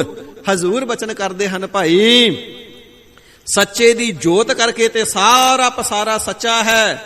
ਉਸ ਸੱਚੇ ਦੀ ਜੋਤ ਨੂੰ ਕਾਇਨਾਤ ਦੇ ਵਿੱਚੋਂ ਸਰੀਰਾਂ ਦੇ ਵਿੱਚੋਂ ਅਲੱਗ ਕਰ ਲਈਏ ਫਿਰ ਸਭ ਕੁਝ ਕੂੜੋ ਕੂੜ ਹੈ, ਝੂਠੋ ਹੀ ਝੂਠ ਹੈ। ਉਸ ਦੀ ਜੋਤ ਕਰਕੇ ਸੱਚਾ ਹੈ ਤੇ ਜੋਤ ਨਾ ਪ੍ਰਤੀਤ ਹੋਣੇ ਕਰਕੇ ਝੂਠਾ ਹੈ। ਉਹਨਾਂ ਦੀ ਨਜ਼ਰੀ ਸੱਚ ਆ ਜਾਂਦਾ ਹੈ, ਸੱਚੀ ਦ੍ਰਿਸ਼ਟ ਹੈ ਨਾ, ਇਸ ਕਰਕੇ ਸੱਚੇ ਦੇ ਪਾਸਾਰੇ ਦੇ ਵਿੱਚ ਸੱਚਾ ਹੀ ਤਿਨਾਂ ਨੂੰ ਨਜ਼ਰ ਆਉਂਦਾ ਹੈ। ਹਰੀ ਅਕਾਲ ਪੁਰਖ ਵਾਹਿਗੁਰੂ ਹੀ ਤਿਨਾਂ ਨੂੰ ਭਾਸਦਾ ਹੈ। ਪਾਰ ਬ੍ਰਹਮ ਜਿਨ ਸਚ ਕਰ ਜਾਤਾ। ਭਾਈ ਸੱਚ ਸਰੂਪ ਹਰੀ ਅਕਾਲ ਪੁਰਖ ਵਾਹਿਗੁਰੂ ਜੀ ਨੇ ਜਿਸ ਨੇ ਸੱਚ ਸਰੂਪ ਕਰਕੇ ਜਾਣਿਆ ਹੈ, ਜੋ ਪਾਰ ਸਾਰੀ ਪ੍ਰਕਿਰਤੀ ਦੇ ਪਾਪਾਂ ਪੁੰਨਾਂ ਤੋਂ ਪਰੇ ਹੈ। ਬ੍ਰਹਮ ਸਾਰੀ ਪ੍ਰਕਿਰਤੀ ਦੇ ਅੰਦਰ ਹੀ ਵਸ ਰਿਹਾ ਹੈ, ਵਸ ਸਭਨਾਂ ਦੇ ਅੰਦਰ ਰਿਹਾ ਹੈ, ਪਰ ਪਾਪਾਂ ਪੁੰਨਾਂ ਤੋਂ ਪਰੇ ਹੈ। ਐਸਾ ਪਾਰ ਬ੍ਰਹਮ ਤਿਸ ਦੇ ਸੱਚ ਸਰੂਪ ਨੂੰ ਜਿਸ ਨੇ ਸੱਚ ਕਰਕੇ ਜਾਤਾ ਜਾਣਿਆ ਹੈ, ਤੇ ਐਸੇ ਪਾਰ ਬ੍ਰਹਮ ਨੂੰ ਜਿਸ ਨੇ ਵਿਆਪਕ ਕਰਕੇ ਸਾਰਿਆਂ ਥਾਵਾਂ ਤੇ ਜਾਣਨਾ ਕੀਤਾ ਹੈ। ਨਾਨਕ ਸੋ ਜਨ ਸੱਚ ਸਮਾਤਾ। ਹਜ਼ੂਰ ਪਾਤਸ਼ਾਹ ਸ੍ਰੀ ਗੁਰੂ ਅਰਜਨ ਦੇਵ ਸਾਹਿਬ ਮਹਾਰਾਜ ਕਿਰਪਾਲੂ ਜੀ ਫਰਮਾਵਣਾ ਕਰਦੇ ਨੇ, ਪਿਆਰਿਓ ਉਹ ਵਾਹਿਗੁਰੂ ਜੀ ਦਾ ਪਿਆਰਾ ਸਾਚੇ ਚੱਚੇ ਨੂੰ ਸਿਹਾਰੀ ਹੈ। ਸੱਚ ਦੇ ਵਿੱਚ ਸੱਚ ਸਰੂਪ ਪ੍ਰਮਾਤਮਾ ਜੀ ਦੇ ਅੰਦਰ ਹੀ ਸਮਾਤਾ ਸਮਾ ਜਾਂਦਾ ਹੈ। ਵਾਹਿਗੁਰੂ ਜੀ ਦੇ ਅੰਦਰ ਹੀ ਅਭੇਦ ਹੋ ਜਾਂਦਾ ਹੈ। ਜਿਵੇਂ ਬੂੰਦ ਸਾਗਰ ਵਿੱਚ ਮਿਲ ਕਰਕੇ ਸਾਗਰ ਦਾ ਰੂਪ ਹੋ ਜਾਂਦੀ ਹੈ ਨਾ, ਫਿਰ ਉਸ ਬੂੰਦ ਨੂੰ ਸਾਗਰ ਚੋਂ ਕੋਈ ਵੱਖ ਨਹੀਂ ਕੱਢ ਸਕਦਾ। ਇਸੇ ਪ੍ਰਕਾਰ ਆਤਮਾ ਸਰੂਪ ਆਤਮਾ ਰੂਪੀ ਜੋਤ ਵਾਹਿਗੁਰੂ ਰੂਪੀ ਸਾਗਰ ਦੇ ਅੰਦਰ ਮਿਲ ਜਾਂਦੀ ਹੈ, ਫਿਰ ਵਾਹਿਗੁਰੂ ਜੀ ਤੋਂ ਕਦੇ ਭਿੰਨ ਨਹੀਂ ਹੁੰਦੇ। ਸੱਚ ਸਰੂਪ ਦੇ ਅੰਦਰ ਹੀ ਤਿਨਾਂ ਦੀ ਸਮਾਈ ਹੁੰਦੀ ਹੈ। ਸ਼ਲੋਕ ਇੱਥੇ ਤੱਕ ਸਾਧ ਸੰਗਤ ਜੀ 15 ਅਸ਼ਟਪਦੀਆਂ ਸੰਪੰਨ ਹੋਈਆਂ ਨੇ। ਹੁਣ 16ਵਾਂ ਸ਼ਲੋਕ ਪ੍ਰਾਰੰਭ ਹੁੰਦਾ ਹੈ ਜੀ ਸ੍ਰੀ ਸੁਖਮਨੀ ਸਾਹਿਬ ਜੀ ਦਾ। ਰੂਪ ਨ ਰੇਖ ਨ ਰੰਗ ਕਿਛ ਤ੍ਰਿਹ ਗੁਣ ਤੇ ਪ੍ਰਭ ਭਿੰਨਾ। ਸ਼ਲੋਕ ਕਾਵ ਰਚਨਾ ਅਨੁਸਾਰ ਇੱਕ ਛੰਦ ਦਾ ਨਾਮ ਹੈ, 2-2 ਪੰਕਤੀਆਂ ਵਾਲਾ ਹੋਇਆ ਕਰਦਾ ਹੈ। ਆਖਰੀ ਅਰਥ ਬਣਦਾ ਸਵੈ ਲੋਕ। ਜਿਹੜਾ ਇਸ ਉਪਦੇਸ਼ ਨੂੰ ਕਮਾ ਲਵੇਗਾ ਪਰਮਾਤਮਾ ਜੀ ਦੇ ਸਵੈ ਲੋਕ ਸੱਚਖੰਡ ਦਾ ਅਧਿਕਾਰੀ ਅਥਵਾ ਵਾਸੀ ਹੋ ਜਾਵੇਗਾ। ਹਜ਼ੂਰ ਪਾਰ ਬ੍ਰਹਮ ਪਰਮਾਤਮਾ ਜੀ ਦੇ ਪਰਥਾਏ ਬਚਨ ਕਰਨਾ ਕਰਦੇ ਨੇ। ਉਹ ਵਾਹਿਗੁਰੂ ਐਸਾ ਹੈ, ਬੇਨਤੀ ਕੀਤੀ ਸੱਚੇ ਪਾਤਸ਼ਾਹ ਤੇ ਇਸ ਦਾ ਕੁਝ ਰੂਪ ਰੇਖਾ ਵੀ ਦੱਸੋ, ਆਕਾਰ ਸਰੂਪ ਵੀ ਦੱਸੋ, ਵਾਹਿਗੁਰੂ ਜੀ ਦਾ ਸਰੂਪ ਕੈਸਾ ਹੈ। ਪਾਤਸ਼ਾਹ ਜੀ ਫਰਮਾਉਂਦੇ ਹਨ, ਰੂਪ ਨਾ ਰੇਖ ਨਾ ਰੰਗ ਕਿਛ। ਸਿੱਖੋ ਉਸ ਦਾ ਰੂਪ ਕੋਈ ਸਰੂਪ ਕਥਨ ਨਹੀਂ ਕੀਤਾ ਜਾ ਸਕਦਾ। ਕਿਹੋ ਜਿਹਾ ਚਿਹਰਾ ਏ, ਕਿੰਨਾ ਉੱਚਾ ਕੱਦ ਹੈ, ਕਿਤਨੀ ਚੌੜੀ ਉਸ ਦੀ ਛਾਤੀ ਹੈ, ਕੈਸਾ ਉਸ ਦਾ ਆਕਾਰ ਹੈ, ਕੈਸਾ ਉਸ ਦਾ ਰੂਪ ਹੈ, ਕੈਸਾ ਉਸ ਦਾ ਸਰੂਪ ਹੈ, ਇਹ ਕਥਨ ਨਹੀਂ ਕੀਤਾ ਜਾ ਸਕਦਾ। ਇਸੇ ਪ੍ਰਕਾਰ ਰੂਪ ਨਾ ਰੇਖ, ਹੱਥਾਂ ਦੇ ਉੱਪਰ ਰੇਖਾ ਲਕੀਰਾਂ ਹੁੰਦੀਆਂ ਨੇ ਨਾ, ਉਸ ਦੀਆਂ ਲਕੀਰਾਂ ਰੇਖਾ ਵੀ ਕਥਨ ਨਹੀਂ ਕੀਤੀਆਂ ਜਾਂਦੀਆਂ। ਲਕੀਰਾਂ ਦੇ ਅੰਦਰ ਭਾਗ ਕਿਸਮਤ ਲਿਖੀ ਹੁੰਦੀ ਹੈ, ਭਾਵ ਉਹ ਭਾਗਾਂ ਤੋਂ ਵੀ ਸੁਤੰਤਰ ਹੈ। ਇਸੇ ਪ੍ਰਕਾਰ ਮਸ਼ ਰੇਖਾ ਆਕਾਸ਼ ਰੇਖਾ ਹੁੰਦੀਆਂ ਨੇ ਨਾ, ਪੂਰੇ ਮੱਥੇ ਦੇ ਉੱਪਰ ਪੁੜਪੜੀਆਂ ਤੋਂ ਪ੍ਰਾਰੰਭ ਹੋ ਕਰਕੇ ਬੜੀ ਡੂੰਗੀ ਤੇ ਲੰਬੀ ਰੇਖਾ ਹੁੰਦੀ ਏ, ਇਸ ਨੂੰ ਮਸ਼ ਰੇਖਾ ਆਖਿਆ ਜਾਂਦਾ ਹੈ। ਅਵਤਾਰੀ ਪੁਰਖਾਂ ਦੇ ਹੁੰਦੀ ਏ, ਸੰਤਾਂ ਮਹਾਂਪੁਰਖਾਂ ਦੇ ਮੱਥੇ ਦੇ ਉੱਪਰ ਵੀ ਇਹ ਮਸ਼ ਰੇਖਾ ਹੋਇਆ ਕਰਦੀ ਏ। ਤੇ ਗਿਆਤਾ ਇਸ ਦੇ ਦੱਸਦੇ ਨੇ ਕਿ ਜਿਸ ਦੇ ਮੱਥੇ ਦੇ ਉੱਪਰ ਮਸ਼ ਰੇਖਾ ਹੁੰਦੀ ਹੈ, ਅਵਤਾਰੀ ਪੁਰਖ ਹੁੰਦਾ ਹੈ, ਉਹ ਕੁਛ ਵੀ ਨਾ ਕਰੇ, ਜਿੱਥੇ ਚੌਂਕੜਾ ਮਾਰ ਕੇ ਬੈਠ ਜਾਵੇ ਨਾ, ਲੱਖਾਂ ਨੂੰ ਭੋਜਨ ਉਸ ਦੀ ਬਰਕਤ ਦੇ ਨਾਲ ਹੀ ਮਿਲ ਜਾਂਦਾ ਹੈ। ਇਸ ਪ੍ਰਕਾਰ ਮਸ਼ ਰੇਖਾ ਕਾਸ਼ ਰੇਖਾ ਇਤਿਆਦਿਕ ਕਹੀਆਂ ਜਾਂਦੀਆਂ ਨੇ। ਪਾਤਸ਼ਾਹ ਜੀ ਫਰਮਾਨ ਕਰਨਾ ਕਰਦੇ ਹਨ ਨਾ ਜੀ, ਚੱਕਰ ਚਿਹਨ ਅਰ ਬਰਨ, ਜਿਸ ਦਾ ਚੱਕਰ ਚਿੰਨ ਬਰਨ ਰੰਗ ਇਤਿਆਦਿਕ ਕੁਛ ਵੀ ਕਥਨ ਨਹੀਂ ਕੀਤਾ ਜਾਂਦਾ। ਇੱਥੇ ਵੀ ਬਚਨ ਕਰਦੇ ਨੇ ਰੂਪ ਨਾ ਰੇਖ, ਉਸ ਦੀ ਰੇਖਾ ਇਤਿਆਦਿਕ ਵੀ ਕੁਛ ਕਥਨ ਨਹੀਂ ਕੀਤੀਆਂ ਜਾਂਦੀਆਂ। ਨਾ ਰੰਗ, ਉਸ ਦਾ ਰੰਗ ਗੋਰਾ ਹੈ, ਸਿਆਮ ਹੈ, ਕਾਲਾ ਹੈ, ਸੇਤ ਹੈ, ਚਿੱਟਾ ਹੈ, ਉਜਲ ਹੈ। ਕਿਹੋ ਜਿਹਾ ਉਸ ਦਾ ਰੰਗ ਹੈ, ਉਹ ਰੰਗ ਵੀ ਨਿਰਗੁਣ ਸਰੂਪ ਬ੍ਰਹਮ ਦਾ ਕਥਨ ਨਹੀਂ ਕੀਤਾ ਜਾ ਸਕਦਾ। ਰੂਪ ਨਾ ਰੇਖ ਨਾ ਰੰਗ ਕਿਛ ਤ੍ਰਿਹ ਗੁਣ ਤੇ ਪ੍ਰਭ ਭਿੰਨ। ਜੋ ਤ੍ਰਿਗੁਣ ਮਾਇਆ ਹੈ, ਪ੍ਰਮਾਤਮਾ ਜੀ ਮਾਇਆ ਦੇ ਤਿੰਨਾਂ ਗੁਣਾਂ ਤੋਂ ਵੀ ਅਤੀਤ ਹਨ, ਅਸੰਗ ਹਨ। ਰਜੋ ਗੁਣ, ਤਮੋ ਗੁਣ, ਸਤੋ ਗੁਣ, ਮਾਇਆ ਦੇ ਤਿੰਨਾਂ ਗੁਣਾਂ ਤੋਂ ਵੀ ਪ੍ਰਭੂ ਜੀ ਅਤੀਤ ਹਨ, ਅਸੰਗ ਹਨ ਜੀ। ਇਹ ਵੀ ਤਿੰਨ ਗੁਣ ਮਾਇਆ ਦੇ ਵਾਹਿਗੁਰੂ ਜੀ ਦੇ ਉੱਪਰ ਪ੍ਰਭਾਵ ਨਹੀਂ ਪਾ ਸਕਦੇ ਹਨ। ਤਿਸ ਬੁਝਾਏ ਨਾਨਕਾ, ਜਿਸ ਹੋਵੇ ਸੋ ਪ੍ਰਸੰਨ। ਗਰੀਬ ਨਿਵਾਜ ਜਦੋਂ ਉਸ ਦਾ ਰੂਪ ਰੇਖਾ ਕਹੀ ਨਹੀਂ ਜਾਂਦੀ, ਕੋਈ ਰੰਗ ਇਤਿਆਦਿਕ ਤਿਸ ਦਾ ਕਥਨ ਨਹੀਂ ਕੀਤਾ ਜਾਂਦਾ, ਫਿਰ ਤਿਸ ਵਾਹਿਗੁਰੂ ਜੀ ਦੇ ਸਰੂਪ ਨੂੰ ਜਾਣਿਆ ਕਿਵੇਂ ਜਾਵੇ, ਕਿਵੇਂ ਤਿਸ ਦੀ ਪਛਾਣ ਹੋਵੇ। ਪਾਤਸ਼ਾਹ ਜੀ ਫਰਮਾਉਂਦੇ ਨੇ, ਤਿਸ ਹੈ ਬੁਝਾਏ ਨਾਨਕਾ, ਜਿਸ ਦੇ ਉੱਪਰ ਹਰੀ ਅਕਾਲ ਪੁਰਖ ਵਾਹਿਗੁਰੂ ਜੀ ਹੋਵੇ ਸੋ ਪ੍ਰਸੰਨ, ਆਪ ਵਿਸ਼ੇਸ਼ ਕਰਕੇ ਸ੍ਰੇਸ਼ਟ ਪ੍ਰਸੰਨਤਾ ਧਾਰਨ ਕਰਦੇ ਨੇ ਨਾ, ਉਸ ਨੂੰ ਗੁਰੂ ਰੂਪ ਹੋ ਕਰਕੇ ਆਪ ਹੀ ਸਮਝਾ ਦਿੰਦੇ ਨੇ। ਸਰਗੁਣ ਸਰੂਪ ਵਿੱਚ ਗੁਰੂ ਰੂਪ ਨੇ, ਤੇ ਗੁਰੂ ਰੂਪ ਹੋ ਕਰਕੇ ਵਾਹਿਗੁਰੂ ਜੀ ਦਾ ਸਰੂਪ ਨਾਮ ਸਿਮਰਨ ਪ੍ਰੇਮਾ ਭਗਤੀ ਤੇ ਉਪਦੇਸ਼ ਦੀ ਬਰਕਤ ਦੇ ਨਾਲ ਪੂਰੇ ਗੁਰੂ ਜੀ ਸਮਝਾ ਦਿੰਦੇ ਨੇ। ਬੁਝਾਏ ਦਾ ਅਰਥ ਹੈ ਬੁਝਾ ਦੇਣਾ, ਸਮਝਾ ਦੇਣਾ, ਜਣਾ ਦੇਣਾ। ਪੂਰੇ ਗੁਰੂ ਰੂਪ ਹੋ ਕਰਕੇ ਆਪ ਜਣਾਉਂਦੇ ਨੇ। ਜੀਵ ਆਪਣੀ ਮਤ ਦੇ ਨਾਲ, ਚਤਰਾਈ ਦੇ ਨਾਲ, ਸਮਝ ਦੇ ਨਾਲ, ਸੋਝੀ ਦੇ ਨਾਲ, ਆਪਣੀ ਬੁੱਧੀ ਦੇ ਨਾਲ ਨਹੀਂ ਜਾਣ ਸਕਦਾ ਹੈ। ਇਹ ਤੇ ਵਾਹਿਗੁਰੂ ਜੀ ਪ੍ਰਸੰਨਤਾ ਜਦੋਂ ਧਾਰਨ ਕਰਦੇ ਨੇ, ਫਿਰ ਗੁਰੂ ਰੂਪ ਹੋ ਕਰਕੇ ਪ੍ਰਮਾਤਮਾ ਜੀ ਦਾ ਸਰੂਪ ਜਣਾ ਦਿੰਦੇ ਹਨ ਜੀ। ਅਸ਼ਟਪਦੀ 8 ਪੌੜੀਆਂ ਵਾਲਾ ਛੰਦ ਇਥੋਂ ਪ੍ਰਾਰੰਭ ਹੁੰਦਾ ਹੈ। ਅਸ਼ਟਪਦੀ ਜੋ ਸੁਖਮਨੀ ਸਾਹਿਬ ਜੀ ਦੀ 16ਵੀਂ ਹੈ ਜੀ। ਅਬਿਨਾਸੀ ਪ੍ਰਭ ਮਨ ਮਹਿ ਰਾਖ। ਹੇ ਗਰੀਬ ਨਿਵਾਜ ਸਤਿਗੁਰੂ ਸੱਚੇ ਪਾਤਸ਼ਾਹ ਜੀ, ਸਾਡਾ ਭਲਾ ਕਿਵੇਂ ਹੋ ਜਾਵੇ? ਮਾਇਆ ਦੇ ਤਿੰਨ ਗੁਣਾਂ ਤੋਂ ਅਸੀਂ ਵੀ ਅਸੰਗ ਕਿਵੇਂ ਹੋ ਜਾਈਏ? ਪਾਤਸ਼ਾਹ ਜੀ ਫਰਮਾਉਂਦੇ ਨੇ, ਪਿਆਰਿਓ, ਜੋ ਅਬਿਨਾਸੀ ਨਾਸ਼ ਤੋਂ ਰਹਿਤ ਹਰੀ ਅਕਾਲ ਪੁਰਖ ਵਾਹਿਗੁਰੂ ਪਰਮਾਤਮਾ ਹੈ ਨਾ, ਮਨ ਮਹਿ ਰਾਖ, ਤਿਸ ਦੇ ਪਿਆਰ ਨੂੰ, ਤਿਸ ਦੇ ਧਿਆਨ ਨੂੰ, ਤਿਸ ਦੇ ਨਾਮ ਨੂੰ, ਤਿਸ ਦੇ ਸਿਮਰਨ ਨੂੰ ਸਦਾ ਹੀ ਆਪਣੇ ਮਨ ਦੇ ਅੰਦਰ ਧਾਰਨ ਕਰਕੇ ਰੱਖ। ਤੇਰੇ ਮਨ ਦੇ ਵਿੱਚੋਂ ਵਾਹਿਗੁਰੂ ਜੀ ਦੀ ਯਾਦ, ਵਾਹਿਗੁਰੂ ਜੀ ਦਾ ਨਾਮ ਕਦੇ ਵਿਸਰ ਨਾ ਜਾਵੇ। ਮਾਨੁਖ ਕੇਤੂ ਪ੍ਰੀਤ ਤਿਆਗ। ਮਹਾਰਾਜ, ਹਿਰਦੇ ਦੇ ਅੰਦਰ ਵਾਹਿਗੁਰੂ ਜੀ ਦਾ ਪਿਆਰ ਕਿਵੇਂ ਵਸ ਜਾਵੇ? ਤੇ ਹਜ਼ੂਰ ਫਰਮਾਵਣਾ ਕਰਦੇ ਨੇ, ਮਨੁੱਖ ਕੀ ਤੂੰ ਪ੍ਰੀਤ ਤਿਆਗ। ਜੋ ਮਨੁੱਖਾਂ ਦਾ ਮਨ ਦੇ ਅੰਦਰ ਮੋਹ ਧਾਰਨ ਕਰਕੇ ਰੱਖਿਆ ਨਾ, ਉਸ ਨੂੰ ਤਿਆਗ ਦੇ। ਜਦੋਂ ਮੋਹ ਦਾ ਤਿਆਗ ਕਰੇਗਾ, ਫਿਰ ਵਾਹਿਗੁਰੂ ਜੀ ਦਾ ਪਿਆਰ ਹਿਰਦੇ ਦੇ ਅੰਦਰ ਆਵੇਗਾ। ਸਾਧ ਸੰਗਤ ਜੀ, ਕੋਈ ਵਸਤੂ ਭਾਂਡੇ ਵਿੱਚ ਪਾਉਣੀ ਹੋਵੇ ਤੇ ਭਾਂਡਾ ਪਹਿਲਾਂ ਹੀ ਭਰਿਆ ਹੋਵੇ ਤੇ ਦੂਸਰੀ ਵਸਤੂ ਨਹੀਂ ਪਾਈ ਜਾ ਸਕਦੀ। ਜੇ ਦੂਸਰੀ ਵਸਤੂ ਭਾਂਡੇ ਵਿੱਚ ਪਾਉਣੀ ਹੈ ਤੇ ਪਹਿਲੀ ਕੱਢਣੀ ਪਵੇਗੀ। ਬਾਲਟੀ ਪਹਿਲਾਂ ਪਾਣੀ ਦੀ ਭਰੀ ਹੋਵੇ ਤੇ ਵਿੱਚ ਦੁੱਧ ਪਾਉਣਾ ਹੋਵੇ ਤੇ ਦੁੱਧ ਨਹੀਂ ਪੈ ਸਕਦਾ। ਜੇ ਪਾਵਾਂਗੇ ਤੇ ਡੁੱਲਦਾ ਜਾਵੇਗਾ। ਕਿਵੇਂ ਪਵੇਗਾ? ਪਹਿਲਾਂ ਬਾਲਟੀ ਚੋਂ ਪਾਣੀ ਕੱਢ ਦਿੱਤਾ ਜਾਵੇ, ਖਾਲੀ ਹੋ ਜਾਵੇ, ਫਿਰ ਉਸ ਦੇ ਵਿੱਚ ਦੁੱਧ ਪਵੇਗਾ। ਹਜ਼ੂਰ ਫਰਮਾਉਂਦੇ ਹਨ, ਸੰਬੰਧੀਆਂ ਇਤਿਆਦਿਕਾਂ ਦੇ ਸਰੀਰਾਂ ਦੇ ਮੋਹ ਦੇ ਨਾਲ ਤੇਰਾ ਮਨ ਭਰਿਆ ਪਿਆ ਹੈ, ਹਿਰਦਾ ਤੇਰਾ ਭਰਿਆ ਹੋਇਆ ਹੈ ਮੋਹ ਦੇ ਨਾਲ।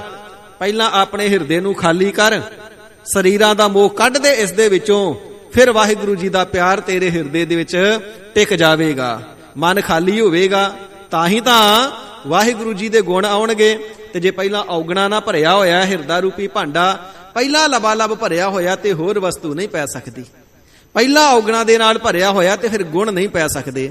ਇਸ ਕਰਕੇ ਸੰਬੰਧੀਆਂ ਇਤਿਆਦਿਕਾਂ ਦੇ ਸਰੀਰਾਂ ਦਾ ਮੋਹ ਜਿਹੜਾ ਮਨ ਦੇ ਵਿੱਚ ਧਾਰਨ ਕੀਤਾ ਹੋਇਆ ਨਾ, ਇਹ ਮੋਹ ਦੀ ਪ੍ਰੀਤੀ ਨੂੰ ਹਿਰਦੇ ਦੇ ਵਿੱਚੋਂ ਤਿਆਗ ਦੇਣਾ ਕਰ। ਤਿਸ ਤੇ ਪਰੈ ਨਾਹੀ ਕਿਛ ਕੋਏ। ਮਹਾਰਾਜ, ਮਨ ਦੇ ਅੰਦਰ ਇਹ ਵਿਚਾਰ ਬਣਿਆ ਹੋਇਆ ਕਿ ਸਕੇ ਸੰਬੰਧੀ ਮੌਕੇ ਸਿਰ ਕੰਮ ਆਉਂਦੇ ਨੇ, ਬਿਪਤਾ ਵੇਲੇ ਕੰਮ ਆਉਂਦੇ ਨੇ। ਤੇ ਸਾਹਿਬ ਜੀ ਫਰਮਾਵਣਾ ਕਰਦੇ ਨੇ, ਤੇ ਵਾਹਿਗੁਰੂ ਜੀ ਤੋਂ ਪਰੇ ਕੋਈ ਵੀ ਨਹੀਂ। ਜਿੱਥੇ ਉਹ ਕੰਮ ਆ ਸਕਦਾ, ਉੱਥੇ ਕੋਈ ਸੰਬੰਧੀ ਕੰਮ ਨਹੀਂ ਜੇ ਆ ਸਕਦਾ। ਤਿਥੈ ਤੂੰ ਸਮਰੱਥ, ਜਿੱਥੈ ਕੋਈ ਨਾਹੀ, ਉਥੈ ਤੇਰੀ ਰੱਖ ਅਗਨੀ ਉਦਰ ਮਾਹੇ। ਮਾਤਾ ਦੇ ਉਦਰ ਦੇ ਵਿਖੇ ਜਦੋਂ ਬੱਚਾ ਪਲਦਾ ਤੇ ਕੋਈ ਸੰਬੰਧੀ ਥੋੜਾ ਮੂੰਹ ਦੇ ਵਿੱਚ ਬੁਰਕੀਆਂ ਪਾਉਂਦਾ। ਉੱਥੇ ਕੋਈ ਡਾਕਟਰ ਤੇ ਭੋਜਨ ਨਹੀਂ ਪਹੁੰਚਾ ਸਕਦਾ, ਨਾ ਕੋਈ ਸੰਬੰਧੀ ਪਹੁੰਚਾ ਸਕਦਾ, ਮਾਤਾ ਆਪ ਵੀ ਨਹੀਂ ਪਹੁੰਚਾ ਸਕਦੀ। ਵਾਹਿਗੁਰੂ ਜੀ ਹੀ ਉੱਥੇ ਕਿਰਪਾਲਤਾ ਕਰਕੇ ਰੱਖਦੇ ਨੇ, ਨਾੜੂਏ ਦੇ ਜ਼ਰੀਏ ਭੋਜਨ ਦੇ ਕਰਕੇ ਪਾਲਣਾ ਕਰਦੇ ਨੇ। ਭਾਈ, ਜਿਸ ਹਰੀ ਅਕਾਲ ਪੁਰਖ ਵਾਹਿਗੁਰੂ ਜੀ ਨੇ ਆਪਣੇ ਨਾਮ ਦਾ ਸਿਮਰਨ ਦੇ ਕਰਕੇ ਨਾੜੂਏ ਰਾਹੀਂ ਭੋਜਨ ਪਹੁੰਚਾ ਕਰਕੇ ਮਾਤਾ ਦੇ ਗਰਭ ਦੇ ਵਿੱਚ ਵੀ ਤੇਰੀ ਰੱਖਿਆ ਕੀਤੀ ਤੇ ਤੈਨੂੰ ਪਾਲਿਆ ਨਾ, ਉਸ ਤੋਂ ਪਰੇ ਕੋਈ ਵੀ ਨਹੀਂ। ਕੋਈ ਸਕਾ, ਕੋਈ ਸੰਬੰਧੀ ਉੱਥੇ ਸਹਾਇਤਾ ਨਹੀਂ ਕਰ ਸਕਦਾ ਜਿੱਥੇ ਪੁੱਜ ਕੇ ਵਾਹਿਗੁਰੂ ਜੀ ਤੇਰੀ ਬਾਹ ਫੜ ਕਰਕੇ ਦੁੱਖਾਂ ਦੇ ਵਿੱਚੋਂ ਕੱਢ ਸਕਦੇ ਨੇ। ਹਜ਼ੂਰ ਫਰਮਾਵਣਾ ਕਰਦੇ ਨੇ, ਤੇ ਇਸ ਵਾਹਿਗੁਰੂ ਜੀ ਤੋਂ ਵੱਡਾ ਸਹਾਇਕ ਕੋਈ ਵੀ ਨਹੀਂ। ਤਿਸ ਤੋਂ ਪਰੇ ਕੋਈ ਵੀ ਨਹੀਂ, ਤਿਸ ਤੋਂ ਜ਼ਿਆਦਾ ਸਹਾਇਤਾ ਕਰਨੇ ਦੇ ਸਮਰੱਥ ਕੋਈ ਨਹੀਂ ਹੈ। ਸਰਬ ਨਿਰੰਤਰ ਏਕੋ ਸੋਏ। ਗਰੀਬ ਨਿਵਾਜ ਸਾਹਿਬ ਜੀ ਫਰਮਾਉਂਦੇ ਨੇ, ਐਸਾ ਉਹ ਸਮਰੱਥ ਅਤੇ ਸਰਬਾਗਾ ਹੈ ਜਿੱਥੇ ਸਹਾਇਤਾ ਕਰਨੇ ਨੂੰ ਸਾਰਿਆਂ ਤੋਂ ਵੱਡਾ ਹੈ। ਸਾਖੀ ਚੇਤਨ ਹੋ ਕਰਕੇ ਸਾਰਿਆਂ ਦੇ ਨਿਰੰਤਰ ਸੋ ਇੱਕ ਰਸ ਸਭਨਾ ਦੇ ਅੰਦਰ ਹੀ ਵਸਿਆ ਹੋਇਆ ਹੈ। ਸਾਖੀ ਚੇਤਨ ਅਥਵਾ ਆਤਮਾ ਰੂਪ ਹੋ ਕਰਕੇ ਆਪੇ ਬੀਨਾ ਆਪੇ ਦਾਨਾ। ਆਪੇ ਹੀ ਬੀਨਾ ਦ੍ਰਿਸ਼ਟਾ ਹੈ, ਜੀਵ ਦੇ ਗੁਪਤ ਤੋਂ ਗੁਪਤ ਕੀਤੇ ਹੋਏ ਕੰਮਾਂ ਨੂੰ ਉਹ ਦੇਖਣ ਵਾਲਾ ਹੈ। ਭਾਵੇਂ ਕੋਈ ਬਹਿ ਧਰਤੀ ਵਿੱਚ ਕਮਾਈ, ਭਾਵੇਂ ਕੋਈ ਰਾਮ ਰਹੀਮ ਪਖੰਡੀਆਂ ਵਾਂਗੂ ਧਰਤੀ ਦੇ ਭੋਰਿਆਂ ਗੁਫਾਵਾਂ ਵਿੱਚ ਬਹਿ ਕਰਕੇ ਵੀ ਪਾਪ ਕਰਮ ਕਰੇ ਨਾ, ਵਾਹਿਗੁਰੂ ਜੀ ਤੋਂ ਨਹੀਂ ਜੇ ਲੁਕਦੇ। ਵਾਹਿਗੁਰੂ ਜੀ ਬੀਨਾ ਹੈ, ਸਾਰਿਆਂ ਹੀ ਗੁਪਤ ਕੰਮਾਂ ਨੂੰ ਵੀ ਜਾਣਨ ਵਾਲਾ ਹੈ, ਕਿਉਂਕਿ ਦ੍ਰਿਸ਼ਟਾ ਹੈ, ਦੇਖਣ ਵਾਲਾ ਹੈ। ਇਸੇ ਪ੍ਰਕਾਰ ਆਪੇ ਦਾਨਾ ਤੋਂ ਭਾਵ ਹੈ ਦਨਿਆਈ ਵਾਲਾ, ਸਿਆਣਪ ਵਾਲਾ, ਉਹ ਅੰਤਰਜਾਮੀ ਹੈ, ਉਹ ਸਮਰੱਥ ਹੈ, ਸਭਨਾ ਦੇ ਹਿਰਦਿਆਂ ਦੀ ਵੀ ਜਾਣਨ ਵਾਲਾ ਹੈ। ਗੁਪਤ ਤੋਂ ਗੁਪਤ ਕੰਮ ਕੋਈ ਕਿਤਨਾ ਵੀ ਕਰ ਲਵੇ, ਅਨਕ ਪੜਦੇ ਮਹਿ ਕਮਾਵੇ ਵਿਕਾਰ। ਭਾਵੇਂ ਅਨੇਕ ਪਰਦਿਆਂ ਦੇ ਅੰਦਰ 7 ਦਰਵਾਜ਼ਿਆਂ ਦੇ ਪਿੱਛੇ ਵਿਕਾਰ ਕਮਾਉਂਦਾ ਹੋਵੇ, ਵਾਹਿਗੁਰੂ ਜੀ ਤਾਂ ਵੀ ਦ੍ਰਿਸ਼ਟਾ ਹੋ ਕਰਕੇ ਦੇਖ ਰਹੇ ਨੇ, ਅੰਤਰਜਾਮੀ ਹੋ ਕਰਕੇ ਹਿਰਦੇ ਦੀਆਂ ਬੁੱਝ ਰਹੇ ਨੇ। ਉਹ ਦ੍ਰਿਸ਼ਟਾ ਵੀ ਆਪ ਹੈ ਤੇ ਸਭਨਾ ਦੀਆਂ ਸੁਣ ਵੀ ਆਪ ਰਿਹਾ ਹੈ, ਸਭਨਾ ਦੀਆਂ ਬੁੱਝਣਹਾਰ ਵੀ ਆਪ ਹੈ। ਗਹਿਰ ਗੰਭੀਰ ਗਹਿਰ ਸੁਜਾਨਾ। ਇਸ ਪ੍ਰਕਾਰ ਉਹ ਗਹਿਰ ਹੈ, ਨਿਰਹਲ ਹੈ, ਕਿਸੇ ਤੋਂ ਹਿਲਾਇਆ ਨਹੀਂ ਜਾ ਸਕਦਾ, ਟਿਕਾਏਮਾਨ ਹੈ, ਕਦੇ ਹਿੱਲਦਾ ਨਹੀਂ। ਗੰਭੀਰ ਅਥਾਹ ਹੈ, ਗਹੀਰ ਖਜ਼ਾਨਾ ਰੂਪ ਹੈ। ਗੰਭੀਰ ਸਾਗਰ ਦੀ ਨਿਆਈ ਡੂੰਘਾ ਹੈ, ਗਹੀਰ ਸ਼ੁਭ ਗੁਣਾ ਦਾ ਖਜ਼ਾਨਾ ਰੂਪ ਹੈ, ਸੁਖਾਂ ਦਾ ਖਜ਼ਾਨਾ ਸਰੂਪ ਹੈ। ਸੁਜਾਨਾ ਅੰਤਰਜਾਮੀ ਹੈ, ਚਤੁਰ ਹੈ, ਸੁਜਾਨ ਹੈ ਵਾਹਿਗੁਰੂ। ਪਾਰ ਬ੍ਰਹਮ ਪਰਮੇਸ਼ਰ ਗੋਬਿੰਦ। ਜੋ ਪਾਰ ਬ੍ਰਹਮ ਹੈ, ਪਾਪਾ ਪੁੰਨਾ ਤੋਂ ਪਰੇ ਹੈ, ਪ੍ਰਕਿਰਤੀ ਦੇ ਪਾਰਾਵਾਰ ਤੋਂ ਰਹਿਤ ਹੈ। ਸਾਰੀ ਪ੍ਰਕਿਰਤੀ ਕਾਇਨਾਤ ਦੇ ਅੰਦਰ ਬ੍ਰਹਮ ਵਿਆਪਕ ਸਰੂਪ ਹੈ। ਪਰਮੇਸ਼ਰ ਪਰਮ ਈਸ਼ਰ ਹੈ, ਜਿਹੜੇ ਈਸ਼ਰ ਕਹੇ ਜਾਂਦੇ ਨੇ, ਈਸ਼ਰਾਂ ਦਾ ਵੀ ਈਸ਼ਰ ਪਰਮ ਈਸ਼ਵਰ ਹੈ। ਸੋ ਐਸਾ ਜਿਹੜਾ ਪਰਮੇਸ਼ਰ ਹੈ ਨਾ, ਗੋਬਿੰਦ, ਗੋ ਸਾਰੀ ਸ੍ਰਿਸ਼ਟੀ ਅਥਵਾ ਪ੍ਰਿਥਵੀ, ਬਿੰਦ ਰਖਵਾਲਾ ਹੈ, ਸਾਰੀ ਸ੍ਰਿਸ਼ਟੀ ਦਾ ਰਖਵਾਲਾ ਰੂਪ ਹੈ। ਪ੍ਰਕਿਰਤੀ ਦਾ ਸਾਰੇ ਜੀਵਾਂ ਦਾ ਰਖਵਾਲਾ ਵੀ ਆਪ ਹੈ। ਕਿਰਪਾ ਨਿਧਾਨ ਦਇਆਲ ਬਖਸ਼ੰਦ। ਉਹ ਕਿਰਪਾ ਦਾ ਨਿਧਾਨ ਖਜ਼ਾਨਾ ਹੈ, ਕਿਰਪਾ ਦਾ ਤੇ ਉਹ ਸਾਗਰ ਹੀ ਹੈ। ਜਿਵੇਂ ਸਾਗਰ ਦੇ ਅੰਦਰ ਪਾਣੀ ਦਾ ਅੰਤ ਨਹੀਂ ਆਉਂਦਾ, ਤੇ ਇਸ ਦੇ ਸਰੂਪ ਦੇ ਅੰਦਰ ਕਿਰਪਾ ਦਾ, ਕਿਰਪਾਲਤਾ ਦਾ, ਬਖਸ਼ਿਸ਼ਾਂ ਦਾ, ਰਹਿਮਤਾਂ ਦਾ ਕਿਸੇ ਪ੍ਰਕਾਰ ਕੋਈ ਅੰਤ ਨਹੀਂ ਆਉਂਦਾ। ਸਾਰਿਆਂ ਜੀਵਾਂ ਦੇ ਉੱਪਰ ਦਇਆਲੂ ਹੈ, ਸਭਨਾ ਉੱਪਰ ਦਇਆਲਤਾ ਕਰਕੇ ਸਭਨਾ ਨੂੰ ਪ੍ਰਤਪਾਲਣਾ ਕਰਨੇ ਵਾਲਾ ਹੈ। ਜੇਕਰ ਪੋਤਾ ਆਖੇ ਨਾ ਲੱਗੇ ਤੇ ਮਾਤਾ ਵੀ ਕਹਿ ਦਿੰਦੀ, ਤੂੰ ਮੇਰੇ ਆਖੇ ਨਹੀਂ ਲੱਗਦਾ, ਤੈਨੂੰ ਰੋਟੀ ਨਹੀਂ ਦੇਣੀ। ਪਰ ਪਰਮਾਤਮਾ ਐਸਾ ਹੈ, ਗੁਨਾਹ ਸਭਨਾ ਦੇ ਦੇਖਦਾ ਹੈ, ਪਰ ਭੁੱਖਿਆਂ ਕਿਸੇ ਨੂੰ ਨਹੀਂ ਮਾਰਦਾ। ਰੋਖ ਰੂਹਾਨ ਕੀ ਰੋਜੀ ਨਾ ਟਾਰੈ। ਕਿਸੇ ਦੀ ਮਨਮੁਖਤਾਈ ਤੋਂ, ਕਿਸੇ ਦੇ ਸਾਖਤ ਪੁਣੇ ਤੋਂ ਨਾਰਾਜ਼ ਹੋ ਕਰਕੇ ਰੂਹਾਂ ਨੂੰ ਭੁੱਖਿਆਂ ਨਹੀਂ ਰੱਖਣਾ ਕਰਦਾ ਹੈ। ਐਸਾ ਉਹ ਵਾਹਿਗੁਰੂ ਸਭਨਾ ਦੇ ਉੱਪਰ ਦਇਆਲੂ ਹੈ। ਬਖਸ਼ੰਦ ਸਾਰੇ ਕੀਤੇ ਹੋਏ ਗੁਨਾਹਾਂ ਨੂੰ, ਪਾਪਾਂ ਨੂੰ ਖਿਨ ਮਾਤਰ ਸਮੇਂ ਦੇ ਅੰਦਰ ਬਖਸ਼ ਦੇਣ ਵਾਲਾ ਹੈ। ਅਸੰਖ ਖਤੇ ਖਿਨ ਬਖਸ਼ਨਹਾਰਾ। ਅਸੰਖ ਜਿੰਨਾ ਗੁਨਾਹਾਂ ਦੀ ਕੋਈ ਸੰਖਿਆ ਹੀ ਨਾ ਹੋਵੇ। ਕਰੋੜਾਂ ਅਰਬਾਂ ਜਨਮਾਂ ਦੇ ਕਿੰਨੇ ਕ ਅਸੰਖਾਂ ਪਾਪ ਨੇ ਜਿਨ੍ਹਾਂ ਦੀ ਕੋਈ ਗਿਣਤੀ ਨਹੀਂ। ਸਤਿਗੁਰੂ ਜੀ ਕਿਰਪਾਲਤਾ ਕਰਕੇ ਨਿਮਖ ਮਾਤਰ ਸਮੇਂ ਦੇ ਅੰਦਰ ਹੀ ਬਖਸ਼ ਦੇਣ ਵਾਲੇ ਨੇ। ਵੱਡੇ ਵੱਡੇ ਪਾਪੀਆਂ ਨੂੰ ਬਖਸ਼ ਦਿੱਤਾ। ਅਜਾਮਲ ਪਾਪੀ ਜਗ ਜਾਣੈ ਨਿਮਖ ਮਾਹੇ ਨਿਸਤਾਰਾ। ਗਨਕਾ ਵਰਗੀਆਂ ਵੇਸਵਾਵਾਂ ਨੂੰ ਉਤਾਰ ਦੇਣਾ ਕੀਤਾ। ਕਿਤਨੀ ਕੋ ਕੋਈ ਗਿਣਤੀ ਕਰਨਾ ਕਰੇ। ਜਿਸ ਨੇ ਭਗਤ ਤਾਰੇ, ਸੰਤ ਤਾਰੇ, ਸਾਧੂ ਤਾਰੇ, ਮਹਾਤਮਾ ਤਾਰੇ, ਜਗਿਆਸੂ ਤਾਰੇ, ਆਸਤਕ ਤਾਰੇ, ਨਾਸਤਕ ਤਾਰੇ, ਚੋਰ ਤਾਰੇ, ਠੱਗ ਤਾਰੇ, ਡਾਗੂ ਤਾਰੇ, ਧਾੜਵੀ ਤਾਰੇ, ਦੈਂਤ ਵੀ ਤਾਰੇ, ਵੇਸਵਾਵਾਂ ਤਾਰ ਦਿੱਤੀਆਂ ਤੇ ਪਾਪੀ ਤਾਰੇ। ਐਸਾ ਉਹ ਬਖਸ਼ਿੰਦ ਹੈ। ਅਸੰਖਾਂ ਹੀ ਗੁਨਾਹਾਂ ਨੂੰ ਖਿਨ ਮਾਤਰ ਸਮੇਂ ਦੇ ਅੰਦਰ ਬਖਸ਼ਣੇ ਵਾਲਾ ਹੈ ਜੀ ਉਹ। ਸਾਧ ਤੇਰੇ ਕੀ ਚਰਨੀ ਪਾਓ। ਮਹਾਰਾਜ ਫਿਰ ਤੇ ਵਾਹਿਗੁਰੂ ਜੀ ਦੇ ਦਰ ਤੋਂ ਮੰਗਣਾ ਕੀ ਕਰੀਏ।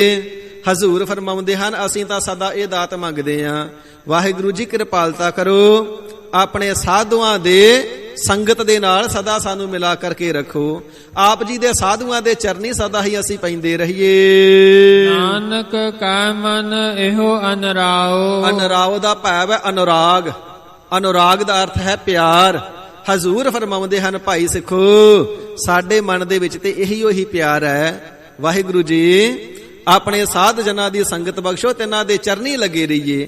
ਸਤਿਗੁਰੂ ਸੱਚੇ ਪਾਤਸ਼ਾਹ ਜੀ ਜਗਿਆਸੂ ਮੁਖ ਤੋਂ ਉਚਾਰਨ ਕਰਕੇ ਸਾਨੂੰ ਬੇਨਤੀਆਂ ਕਰਨੇ ਦੀ ਜਾਚ ਦੱਸ ਰਹੇ ਨੇ। ਸਿਖਾ ਇਹ ਚਾਹਤ ਸਦਾ ਗੁਰ ਪਰਮੇਸ਼ਰ ਜੀ ਦੇ ਦਰ ਤੋਂ ਰੱਖਣਾ ਕਰ, ਗਰੀਬ ਨਿਵਾਜ ਸਤਿਗੁਰੂ ਜੀ। ਸਾਧੂਆਂ ਦੀ ਸੰਗਤ ਸਦਾ ਬਖਸ਼ੋ, ਤਿਨਾਂ ਦੀ ਚਰਨ ਧੂੜ ਸਦਾ ਮਿਲਦੀ ਰਹੇ। ਸਾਡੇ ਮਨ ਦੇ ਵਿੱਚ ਇਹ ਪਿਆਰ ਆਪ ਜੀ ਦੀ ਸਾਧ ਸੰਗਤ ਦਾ, ਸਾਧੂਆਂ ਦਾ ਤੇ ਨਾਮ ਦਾ ਸਦਾ ਬਣਿਆ ਹੀ ਰਹੇ। ਮਨਸਾ ਪੂਰਨ ਸ਼ਰਨਾ ਜੋਗ। ਭਾਈ ਉਹ ਜਿਹੜਾ ਹਰੀ ਅਕਾਲ ਪੁਰਖ ਵਾਹਿਗੁਰੂ ਹੈ ਨਾ, ਮਨਸਾ ਪੂਰੀਆਂ ਕਰਨੇ ਦੇ ਸਮਰੱਥ ਹੈ। ਮਨਸਾ ਮਨ ਦੇ ਵਿਚਾਰ, ਮਨ ਦੀਆਂ ਮੁਰਾਦਾਂ, ਸਭਨਾਂ ਨੂੰ ਮਨ ਦੀਆਂ ਮੁਰਾਦਾਂ ਦੇਣ ਵਾਲਾ ਹੈ। ਜਿਨ੍ਹਾਂ ਦੇ ਭਾਗਾਂ ਵਿੱਚ ਬੀਬੀ ਸੁਲੱਖਣੀ ਵਾਂਗੂ ਇੱਕ ਪੁੱਤ ਵੀ ਨਹੀਂ ਨਾ ਲਿਖਿਆ, ਉਹਨਾਂ ਨੂੰ ਵੀ 7 ਬਖਸ਼ ਕੇ ਝੋਲੀਆਂ ਭਰ ਦੇਣ ਵਾਲਾ ਹੈ। ਜਿਨ੍ਹਾਂ ਦੇ ਮੱਥੇ ਦੇ ਮਾੜੇ ਭਾਗਾਂ ਦੇ ਅਨੁਸਾਰ ਕੰਗਾਲੀ ਮਸਤਕ ਦੇ ਵਿੱਚ ਲਿਖੀ ਹੋਈ ਹੈ ਨਾ, ਗਰੀਬ ਨਿਵਾਜ ਸੱਚੇ ਪਾਤਸ਼ਾਹ ਜੀ ਤਿੰਨਾਂ ਦੇ ਭੰਡਾਰੇ ਭਰ ਦੇਣ ਵਾਲੇ ਤੇ ਕੁਲਾਂ ਤਾਰ ਦੇਣ ਵਾਲੇ ਨੇ। ਮਨਸਾ ਪੂਰਨ, ਮਨ ਦੀਆਂ ਮੁਰਾਦਾਂ ਪੂਰੀਆਂ ਕਰਨੇ ਵਾਲਾ ਹੈ। ਸਰਨਾ ਜੋਗ, ਜਿਹੜਾ ਸ਼ਰਨ ਦੇ ਵਿੱਚ ਆ ਕਰਕੇ ਪੈ ਗਿਆ ਨਾ, ਤਿੰਨਾਂ ਦੀ ਰੱਖਿਆ ਕਰਨੇ ਦੇ ਸਮਰੱਥ ਹੈ। ਭਾਈ ਨੰਦ ਲਾਲ ਸਿੰਘ ਜੀ, ਧਰਮ ਨੂੰ ਖਤਰਾ ਪੈ ਗਿਆ ਸੀ ਨਾ ਬਾਦਸ਼ਾਹ ਔਰੰਗਜ਼ੇਬ ਦੇ ਪਾਸੋਂ, ਕਿਉਂਕਿ ਮੁਸਲਮਾਨ ਬਣਾਉਣਾ ਚਾਹੁੰਦਾ ਸੀ। ਐਸਾ ਆਲਮ ਫਾਜ਼ਲ ਇਹ ਸੰਤ ਕਵੀ ਹੈ, ਐਸਾ ਵੱਡਾ ਭਾਰੀ ਪੁਰਖ ਤੇ ਇਸਲਾਮ ਮਤ ਵਿੱਚ ਹੋਣਾ ਚਾਹੀਦਾ ਹੈ। ਹੁਕਮ ਦੇ ਦੇਣਾ ਕੀਤਾ ਮੁਸਲਮਾਨ ਬਣਾ ਦੇਵੋ। ਦੌੜ ਕਰਕੇ ਕਲਗੀਧਰ ਸੱਚੇ ਪਾਤਸ਼ਾਹ ਮਹਾਰਾਜ ਸਾਹਿਬ ਜੀ ਦੇ ਚਰਨਾਂ ਦੀ ਸ਼ਰਨ ਵਿੱਚ ਸ੍ਰੀ ਅਨੰਦਪੁਰ ਸਾਹਿਬ ਆ ਗਏ ਤੇ ਸਰਨਾ ਜੋਗ, ਸ਼ਰਨ ਪਏ ਦੀ ਲੱਜਾ ਰੱਖਣੇ ਦੇ ਜੋਗ ਨੇ। ਸਤਿਗੁਰੂ ਤੇਗ ਬਹਾਦਰ ਸੱਚੇ ਪਾਤਸ਼ਾਹ ਮਹਾਰਾਜ ਸਾਹਿਬ ਜੀ ਦੀ ਸ਼ਰਨ ਦੇ ਵਿੱਚ ਕਸ਼ਮੀਰੀ ਪੰਡਤ ਆ ਕਰਕੇ ਪੈ ਗਏ ਨਾ, ਤੇ ਸਰਨ ਪਾਲਨ ਟੀਕਾ, ਟੀਕਾ ਤੋਂ ਭਾਵ ਹੈ ਟਿੱਕਾ। ਸ਼ਰਨ ਵਿੱਚ ਪਿਆਂ ਨੂੰ ਪਾਲਣ ਵਾਸਤੇ ਟਿੱਕਾ ਸਰੂਪ ਨੇ, ਵੱਡਾ ਸਰੂਪ ਹਨ ਗੁਰ ਪਰਮੇਸ਼ਰ ਜੀ। ਸੋ ਇਸ ਪ੍ਰਕਾਰ ਪਰਮਾਤਮਾ ਜੀ ਜਿੱਥੇ ਸ਼ਰਨ ਪਿਆਂ ਦੀ ਲੱਜਾ ਰੱਖਦੇ ਨੇ, ਸਰਗੁਣ ਸਰੂਪ ਹੋ ਕਰਕੇ, ਗੁਰੂ ਰੂਪ ਹੋ ਕਰਕੇ ਵੀ ਸ਼ਰਨ ਪਿਆਂ ਦੀ ਲੱਜਾ ਰੱਖਦੇ ਨੇ। ਬੀਬੀ ਕੌਲਾਂ ਨੂੰ ਉਸ ਦੇ ਬਾਪ ਕਾਜੀ ਨੇ ਹੀ ਮੌਤ ਦਾ ਫਤਵਾ ਜਾਰੀ ਕਰਾ ਦਿੱਤਾ ਸੀ ਨਾ, ਇਹ ਗੁਰੂ ਕੀ ਬਾਣੀ ਪੜ੍ਹਦੀ ਏ, ਮੁਸਲਮਾਨ ਹੋ ਕਰਕੇ ਗੁਰੂ ਕੀ ਬਾਣੀ ਪੜ੍ਹਦੀ ਏ, ਇਸ ਨੂੰ ਸਜ਼ਾਏ ਮੌਤ ਦਿੱਤੀ ਜਾਂਦੀ ਏ। ਸਾਈਂ ਮੀਆਂ ਮੀਰ ਨੇ ਆਪਣੇ ਚੇਲੇ ਅਬਦੁੱਲੇ ਨੂੰ ਨਾਲ ਭੇਜ ਕਰਕੇ ਸਤਿਗੁਰੂ ਹਰਗੋਬਿੰਦ ਸਾਹਿਬ ਜੀ ਦੀ ਸ਼ਰਨ ਦੇ ਵਿੱਚ ਪਹੁੰਚਾ ਦਿੱਤਾ। ਕਹਿਣਾ ਕੀਤਾ, ਬੇਟੀ ਮੈਂ ਕਿਧਰੇ ਵਿਦੇਸ਼ਾਂ ਦੇ ਵਿੱਚ ਵੀ ਤੈਨੂੰ ਭੇਜ ਦੇਵਾਂ, ਕਾਜ਼ੀਆਂ ਦਾ ਫਤਵਾ ਉੱਥੇ ਵੀ ਤੇਰੇ ਤੇ ਜਾਰੀ ਹੀ ਰਹੇਗਾ ਤੇ ਤੈਨੂੰ ਮਾਰ ਦਿੱਤਾ ਜਾਵੇਗਾ। ਪਰ ਸਤਿਗੁਰੂ ਹਰਗੋਬਿੰਦ ਸਾਹਿਬ ਸੱਚੇ ਪਾਤਸ਼ਾਹ ਜੀ ਮਹਾਰਾਜ ਐਸੇ ਨੇ, ਉਹਨਾਂ ਦੀ ਸ਼ਰਨ ਗਿਆ ਤੇ ਨਾ ਤੇ ਤੇਰੇ ਵਾਸਤੇ ਕੋਈ ਫਤਵਾ ਜਾਰੀ ਹੋਵੇਗਾ, ਨਾ ਜਾਰੀ ਕੀਤੇ ਨੂੰ ਅਮਲ ਵਿੱਚ ਲਿਆਂਦਾ ਜਾਵੇਗਾ। ਸ਼ਾਹ ਜਹਾਂ ਭਾਵੇਂ ਖੁਦ ਫੌਜ ਲੈ ਕਰਕੇ ਚੜ ਆਵੇ ਤਾਂ ਵੀ ਤੇਰਾ ਵਾਲ ਵਿੰਗਾ ਨਹੀਂ ਕਰ ਸਕਦਾ। ਐਸੇ ਸ਼ਰਨ ਪਾਲਣ ਟੀਕਾ ਨੇ। ਸਤਿਗੁਰੂ ਜੀ ਨੇ ਚਰਨਾਂ ਦੇ ਵਿੱਚ ਸ਼ਰਨ ਦਿੱਤੀ। ਕਮਲਾਂ ਦੀ ਬਗੀਚੀ ਵਾਲੀ ਢਾਬ ਦੇ ਕਿਨਾਰੇ ਤੇ ਕਮਰਾ ਦੇ ਦਿੱਤਾ। ਉਸ ਦੇ ਨਾਮ ਤੇ ਕੌਲ ਸਰ ਸਰੋਵਰ ਬਣਾ ਕਰਕੇ ਕਹਿਣਾ ਕੀਤਾ, ਇਹੋ ਤੇਰਾ ਪੁੱਤਰ ਹੈ, ਇਸ ਦੇ ਨਾਮ ਦੇ ਨਾਲ ਸਦਾ ਤੂੰ ਯਾਦ ਕੀਤੀ ਜਾਵੇਗੀ ਤੇ ਇਸ ਨੂੰ ਅਮਰ ਪਦਵੀ ਵੀ ਬਖਸ਼ ਦੇਣਾ ਕੀਤੀ। ਇਸ ਪ੍ਰਕਾਰ ਸਾਧ ਸੰਗਤ ਜੀ ਸ਼ਰਨ ਪਿਆਂ ਦੀ ਲੱਜਾ ਰੱਖਣੇ ਦੇ ਯੋਗ ਨੇ ਸਤਿਗੁਰੂ ਜੀ। ਬਹਾਦਰ ਸ਼ਾਹ ਸਤਿਗੁਰੂ ਸ੍ਰੀ ਗੁਰੂ ਗੋਬਿੰਦ ਸਿੰਘ ਸਾਹਿਬ ਜੀ ਦੀ ਸ਼ਰਨ ਵਿੱਚ ਪੈ ਗਿਆ ਨਾ, ਮਹਾਰਾਜ ਤਾਰਾ ਆਜ਼ਮ ਬੜਾ ਨਿਰਦਈ ਹੈ, ਰਾਜ ਵਾਸਤੇ ਉਸ ਦੇ ਨਾਲ ਮੇਰੀ ਜੰਗ ਹੋਣੀ, ਮੇਰੀ ਸਹਾਇਤਾ ਕਰੋ। ਮਹਾਰਾਜ ਜੀ ਨੇ ਜਾਣਿਆ ਭਾਵੇਂ ਸੁੱਚਾ ਸੱਚਾ ਤੇ ਬਹਾਦਰ ਸ਼ਾਹ ਵੀ ਨਹੀਂ, ਪਰ ਇੱਕ ਤਾਂ ਤਾਰਾ ਆਜ਼ਮ ਦੇ ਨਾਲੋਂ ਚੰਗਾ ਹੈ, ਦੂਸਰਾ ਸ਼ਰਨ ਪਿਆ ਹੈ। 500 ਸਿੰਘਾਂ ਦਾ ਜਥਾ ਦੇ ਕਰਕੇ ਭਾਈ ਦਇਆ ਸਿੰਘ ਸਾਹਿਬ ਜੀ ਨੂੰ ਭੇਜਣਾ ਕੀਤਾ ਹੈ। ਤੇ ਜਦੋਂ ਯੁੱਧ ਪੂਰਾ ਭਖਿਆ ਹੋਇਆ ਹੈ, ਪੂਰੇ ਸਿਖਰ ਤੇ ਹੈ, ਤੇ ਮਹਾਰਾਜ ਸੱਚੇ ਪਾਤਸ਼ਾਹ ਜੀ ਘੋੜੇ ਤੇ ਅਸਵਾਰ ਹੋ ਕਰਕੇ ਗਏ। ਮੱਥੇ ਦੇ ਵਿੱਚ ਤੀਰ ਮਾਰਿਆ ਤਾਰਾ ਆਜ਼ਮ ਦੇ, ਤੇ ਇੱਕ ਹੀ ਤੀਰ ਦੇ ਨਾਲ ਜੰਗ ਫਤਿਹ ਕਰ ਦਿੱਤੀ। ਬਹਾਦਰ ਸ਼ਾਹ ਦੀ ਲਾਜ ਰੱਖ ਲਈ ਤੇ ਇਸ ਨੂੰ ਜਿੱਤ ਦਿਵਾਵਣਾ ਕੀਤੀ ਹੈ। ਸਰਨ ਪਾਲਨ ਟੀਕਾ। ਇਸੇ ਪ੍ਰਕਾਰ ਸ਼ਰਨਾਂ ਵਿੱਚ ਪਿਆਂ ਦੀ ਲੱਜਾ ਰੱਖਣ ਵਾਸਤੇ ਟਿੱਕਾ ਸਰੂਪ ਵੱਡਾ ਰੂਪ ਹੈ। ਸਾਰਿਆਂ ਦੀਆਂ ਮਨਸਾ ਪੂਰਨ, ਮਨ ਦੀਆਂ ਮੁਰਾਦਾਂ ਪੂਰੀਆਂ ਕਰਨੇ ਵਾਲਾ ਹੈ। ਸਰਨਾ ਜੋਗ, ਜਿਹੜੇ ਸ਼ਰਨ ਵਿੱਚ ਆ ਕਰਕੇ ਪੈ ਗਏ, ਤਿੰਨਾਂ ਨੂੰ ਰੱਖਣ ਦੇ ਲਾਇਕ ਹੈ, ਜੋਗ ਹੈ, ਸਮਰੱਥ ਹੈ। ਜੋ ਕਰ ਪਾਇਆ ਸੋਈ ਹੋਗਾ। ਭਾਈ ਜੋ ਕੁਛ ਪਰਮਾਤਮਾ ਜੀ ਨੇ ਕਰ ਨਾਮ ਹੱਥ ਦਾ ਹੈ, ਪਾਇਆ, ਜੀਵ ਦੇ ਹੱਥਾਂ ਦੇ ਉੱਪਰ ਪਾ ਦਿੱਤਾ, ਉਹੀ ਉਹ ਹੁੰਦਾ ਹੈ। ਜਿਹੜੀਆਂ ਹੱਥਾਂ ਦੀਆਂ ਲਕੀਰਾਂ ਨੇ ਨਾ, ਦਾਨੇ ਵੇਖ ਕਰਕੇ ਕਹਿ ਦਿੰਦੇ ਨੇ ਇਹ ਉਮਰ ਦੀ ਲਕੀਰ ਹੈ, ਇਹ ਧਨ ਦੀ ਲਕੀਰ ਹੈ, ਇਹ ਕਿਸਮਤ ਦੀ ਲਕੀਰ ਹੈ ਇਤਿਆਦਿਕ। ਤੇ ਇਹ ਜਿਹੜੀਆਂ ਲਕੀਰਾਂ ਨੇ, ਇਹਨਾਂ ਦੇ ਵਿੱਚ ਬੰਦੇ ਦਾ ਭਾਗ ਲਿਖਿਆ ਹੁੰਦਾ ਹੈ। ਤੇ ਸਤਿਗੁਰੂ ਸੱਚੇ ਪਾਤਸ਼ਾਹ ਜੀ ਬਚਨ ਕਰਨਾ ਕਰਦੇ ਨੇ, ਉਹ ਵਾਹਿਗੁਰੂ ਐਸਾ ਹੈ ਬੰਦੇ ਦੇ ਹੱਥ ਦੇ ਉੱਪਰ ਲਕੀਰਾਂ ਪਾ ਦੇਣੀਆਂ ਕੀਤੀਆਂ ਨੇ, ਭਾਵ ਲੇਖ ਲਿਖ ਦੇਣਾ ਕੀਤੇ ਨੇ। ਸੋਈ ਹੋਗ, ਤੇ ਜੋ ਪਰਮਾਤਮਾ ਜੀ ਨੇ ਲਕੀਰਾਂ ਦੇ ਵਿੱਚ ਪਾ ਦਿੱਤਾ ਉਹੀ ਜੀਵ ਦੇ ਨਾਲ ਕਰਮ ਕਰਤਬ ਆਚਾਰ ਹੁੰਦਾ ਹੈ, ਉਸ ਦੀ ਕਰਨੀ ਹੁੰਦੀ ਹੈ। ਇਸੇ ਪ੍ਰਕਾਰ ਜੋ ਕਰ ਪਾਇਆ ਸੋਈ ਹੋਗ, ਜੋ ਕੁਛ ਪਰਮੇਸ਼ਰ ਜੀ ਨੇ ਰਚਨਾ ਕਰਨੀ ਪਾਈ ਹੈ, ਪਰਮੇਸ਼ਰ ਜੀ ਦੀ ਰਚਨਾ ਦੇ ਅਨੁਸਾਰ ਉਹੀਓ ਉਤਪੰਨ ਹੁੰਦਾ ਹੈ, ਉਹੀਓ ਪਲਦਾ ਹੈ ਤੇ ਉਹੀਓ ਮਰਦਾ ਹੈ। ਇਸੇ ਪ੍ਰਕਾਰ ਜੋ ਕਰ ਪਾਇਆ ਸੋਈ ਹੋਗ।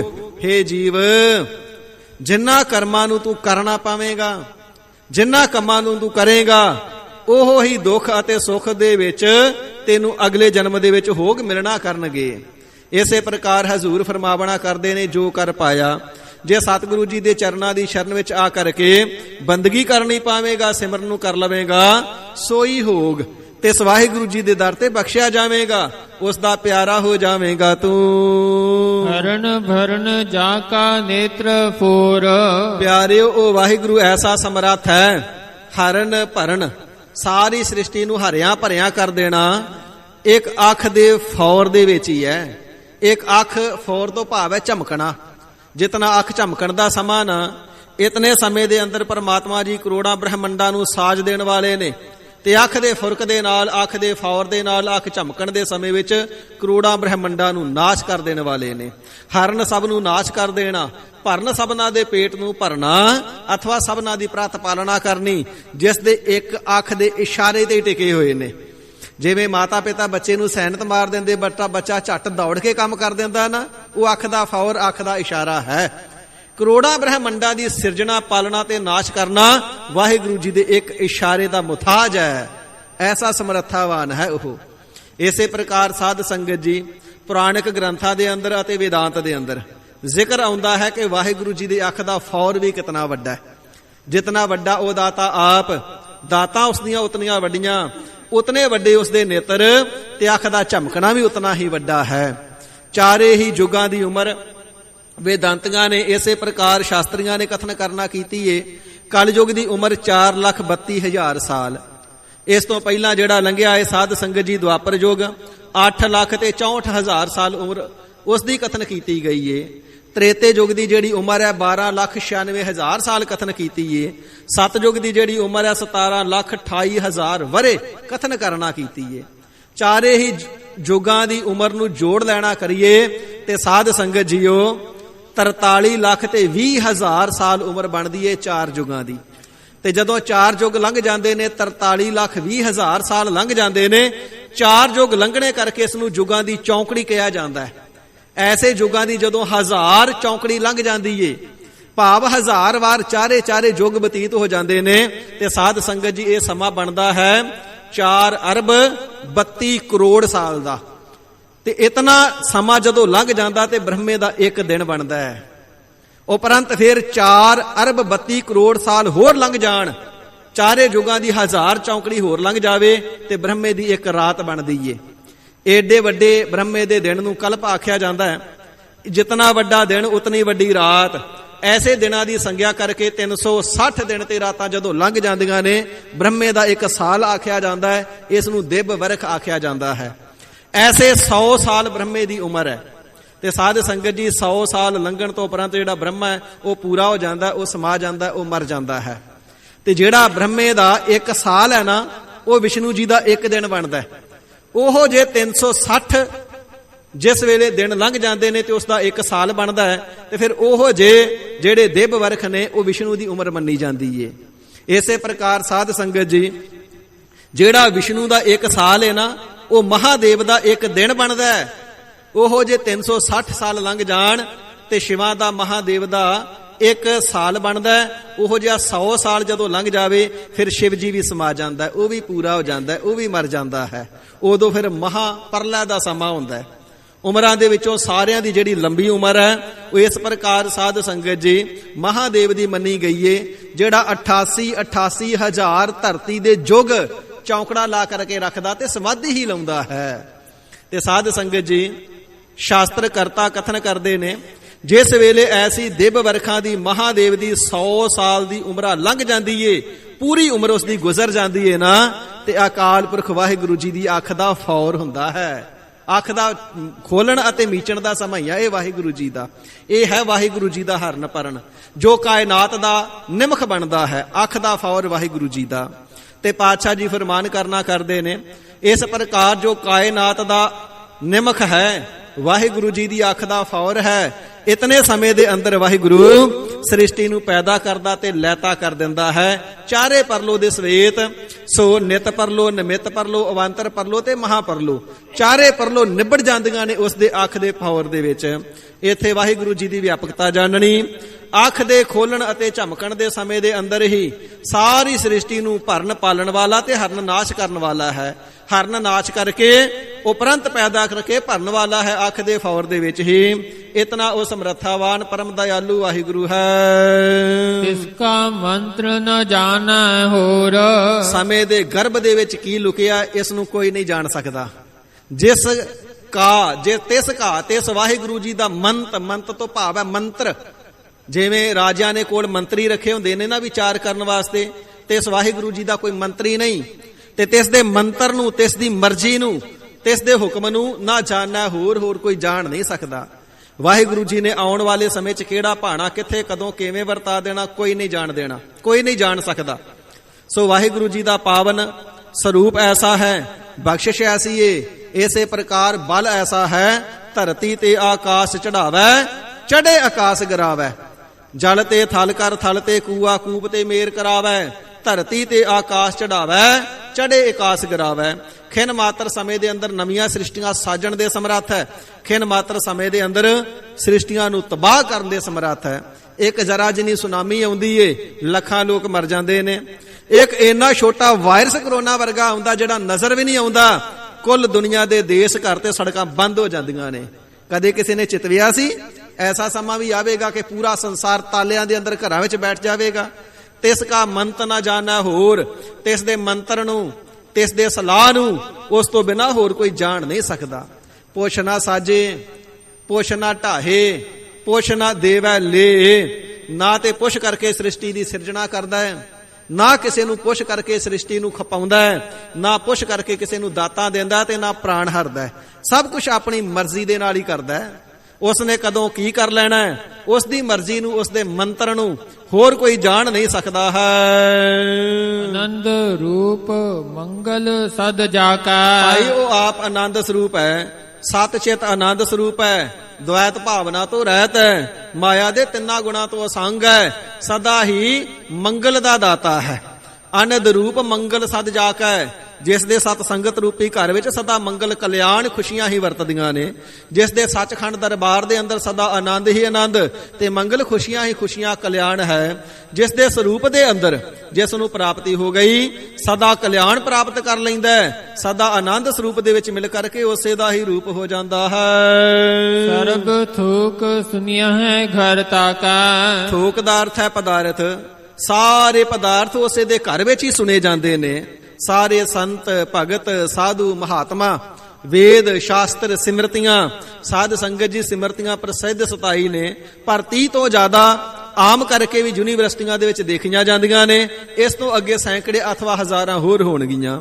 ਸਾਰੀਆਂ ਸਿਮਰਤੀਆਂ ਸ਼ਾਸਤਰ ਤੇ ਵੇਦਾਂ ਦੁਆਰਾ ਜਿਸ ਨੂੰ ਸੁਣਿਆ ਜਾਂਦਾ ਹੈ ਕਿ ਸਾਰੇ ਪਦਾਰਥ ਤੇ ਵਾਹਿਗੁਰੂ ਜੀ ਦੇ ਘਰ ਦੇ ਵਿੱਚ ਨੇ। ਧਰਮ, ਅਰਥ, ਕਾਮ, ਮੋਖ, ਇਹ ਚਾਰੇ ਹੀ ਵੱਡੇ ਪਦਾਰਥ ਜਿਸ ਵਾਹਿਗੁਰੂ ਜੀ ਦੇ ਘਰ ਦੇ ਵਿੱਚ ਹੀ ਸੁਣੇ ਜਾਂਦੇ ਹਨ। ਰਾਜ ਮਹਾਰਾਜ ਜੋਗ ਮਹ ਜੋਗੀ। ਉਹ ਵਾਹਿਗੁਰੂ ਰਾਜਿਆਂ ਦੇ ਵਿੱਚੋਂ ਵੱਡਾ ਰਾਜਾ ਸਰੂਪ ਹੈ। ਦੁਨੀਆ ਦੇ ਰਾਜੇ ਵੀ ਤਿਸ ਦੇ ਦਰ ਦੇ ਭਿਖਾਰੀ ਨੇ। ਜੋਗੀਆਂ ਦੇ ਵਿੱਚੋਂ ਵੱਡਾ ਜੋਗੀ ਸਰੂਪ ਹੈ। ਜਿਵੇਂ ਸਾਧ ਸੰਗਤ ਜੀ ਰਾਜਿਆਂ ਦੇ ਵਿੱਚੋਂ ਸ਼੍ਰੀ ਰਾਮਚੰਦਰ ਦੀ ਧਰਮਾਤਮਾ ਜੀ ਰਾਜੇ ਕਹੇ ਜਾਂਦੇ ਨੇ, ਇਸ ਪ੍ਰਕਾਰ ਪਰਮਾਤਮਾ ਸਾਰੇ ਰਾਜਿਆਂ ਦੇ ਵਿੱਚੋਂ ਰਾਜਨ ਕੇ ਰਾਜਾ, ਮਹਾਰਾਜਨ ਕੇ ਮਹਾਰਾਜਾ। ਐਸੋ ਰਾਜ ਛੋੜ ਔਰ ਦੂਜਾ ਕੌਣ ਧਿਆਈਐ। ਤੁਮ ਹੋ ਸਭ ਰਾਜਨ ਕੇ ਰਾਜਾ, ਆਪੇ ਆਪ ਗਰੀਬ ਨਿਵਾਜਾ। ਉਹ ਰਾਜਿਆਂ ਦਾ ਰਾਜਾ ਹੈ। ਜਿਵੇਂ ਜੋਗੀਆਂ ਦੇ ਵਿੱਚੋਂ ਗੋਰਖਨਾਥ ਇਤਿਆਦਿ ਸਿੱਧ ਵੱਡੇ ਮੰਨੇ ਗਏ ਨੇ। ਜੋਗੀਆਂ ਦੇ ਵਿੱਚੋਂ ਮਹਾਦੇਵ 88 ਹਜ਼ਾਰ ਜੁਗ ਸਮਾਧੀ ਚੌਂਕੜੀ ਲਾਉਣ ਵਾਲਾ ਮੰਨਿਆ ਜਾਂਦਾ ਹੈ। ਸਾਰੇ ਵੱਡੇ ਜੋਗੀਆਂ ਦੇ ਵਿੱਚੋਂ ਜੋਗੀ ਸਰੂਪ ਵੀ ਵਾਹਿਗੁਰੂ ਆਪ ਹੀ ਹੈ। ਤਪ ਮਹਿ ਤਪੀਸਰ ਗ੍ਰਹਸਥ ਮੈਂ ਭੋਗੀ। ਤਪੀਆਂ ਦੇ ਵਿੱਚੋਂ ਵੱਡਾ ਤਪੀਆ ਵੀ ਉਹ ਆਪ ਹੈ, ਤੇ ਗ੍ਰਸਤੀਆਂ ਦੇ ਵਿੱਚ ਵਸ ਕਰਕੇ ਵੱਡਾ ਭੋਗੀ ਵੀ ਆਪ ਹੈ। ਜੋਗੀ ਅੰਦਰ ਜੋਗੀਆ ਤੂੰ ਭੋਗੀ ਅੰਦਰ ਭੋਗੀਆ। ਜਿਵੇਂ ਭੋਗੀਆਂ ਚੋਂ ਕ੍ਰਿਸ਼ਨ ਭਗਵਾਨ ਜੀ ਵੱਡੇ ਭੋਗੀ ਮੰਨੇ ਗਏ। 16,100 ਰਾਣੀਆਂ ਉਸਦੇ ਆਪਣੇ ਵਿਆਹ ਦੀਆਂ, ਤੇ ਭੂਮਾਸੁਰ ਦੈਂਤ ਦੇ ਕੋਲੋਂ ਆਜ਼ਾਦ ਕਰਵਾ ਕਰਕੇ ਲਿਆਂਦੀਆਂ 16,000 ਰਾਜ ਕੰਨਿਆ ਚੁੱਕ ਕਰਕੇ ਇਕੱਠੀਆਂ ਕਰੀ ਜਾਂਦਾ ਸੀ। 1600 ਭੂਮਾਸੁਰ ਕਹਿੰਦਾ ਜਦੋਂ 20,000 ਹੋ ਗਈਆਂ, 20,000 ਨਾਲ ਇਕੱਠੀਆਂ ਨੇ ਇੱਕੇ ਦਿਨ ਵਿਆਹ ਕਰਨਾ ਹੈ। ਪਰ ਜਿਸ ਵੇਲੇ ਕ੍ਰਿਸ਼ਨ ਦੀ ਰਾਣੀ ਚੁੱਕ ਲਈ, ਉਸ ਨੂੰ ਛਡਾਉਣ ਗਿਆ, ਸਾਰਿਆਂ ਨੂੰ ਕ੍ਰਿਸ਼ਨ ਭਗਵਾਨ ਜੀ ਛਡਾ ਕਰਕੇ ਲਿਆਏ। ਫਿਰ 16,000 ਨੂੰ ਆਪ ਜੀ ਨੇ ਵਰਣਾ ਕੀਤਾ। 16,108 ਆਪ ਦੀਆਂ ਰਾਣੀਆਂ ਨੇ, ਤੇ ਜਿੰਨੀਆਂ ਰਾਣੀਆਂ ਨੇ ਓਨੇ ਸਰੂਪ ਬਣਾ ਕਰਕੇ ਸਭਨਾਂ ਦੇ ਨਾਲ ਮਹਿਲਾਂ ਦੇ ਵਿੱਚ ਮੌਜੂਦ ਹੈ। ਨਾਰਦ ਮੁਨੀ ਜੀ ਦਰਸ਼ਨ ਕਰਨ ਵਾਸਤੇ ਗਏ, ਹਰ ਇੱਕ ਮਹਿਲ ਦੇ ਵਿੱਚ ਗਏ, ਤੇ ਹਰ ਇੱਕ ਮਹਿਲ ਦੇ ਵਿੱਚ ਹਰ ਇੱਕ ਰਾਣੀ ਦੇ ਨਾਲ ਕ੍ਰਿਸ਼ਨ ਨੂੰ ਦੇਖਿਆ। ਕਿਤੇ ਰਾਣੀ ਦੇ ਪਾਸ ਬੈਠਾ ਹੈ, ਕਿਤੇ ਬੱਚਿਆਂ ਦੇ ਨਾਲ ਇਸੇ ਪ੍ਰਕਾਰ ਕਲੋਲਾ ਕਰ ਰਹੇ ਨੇ।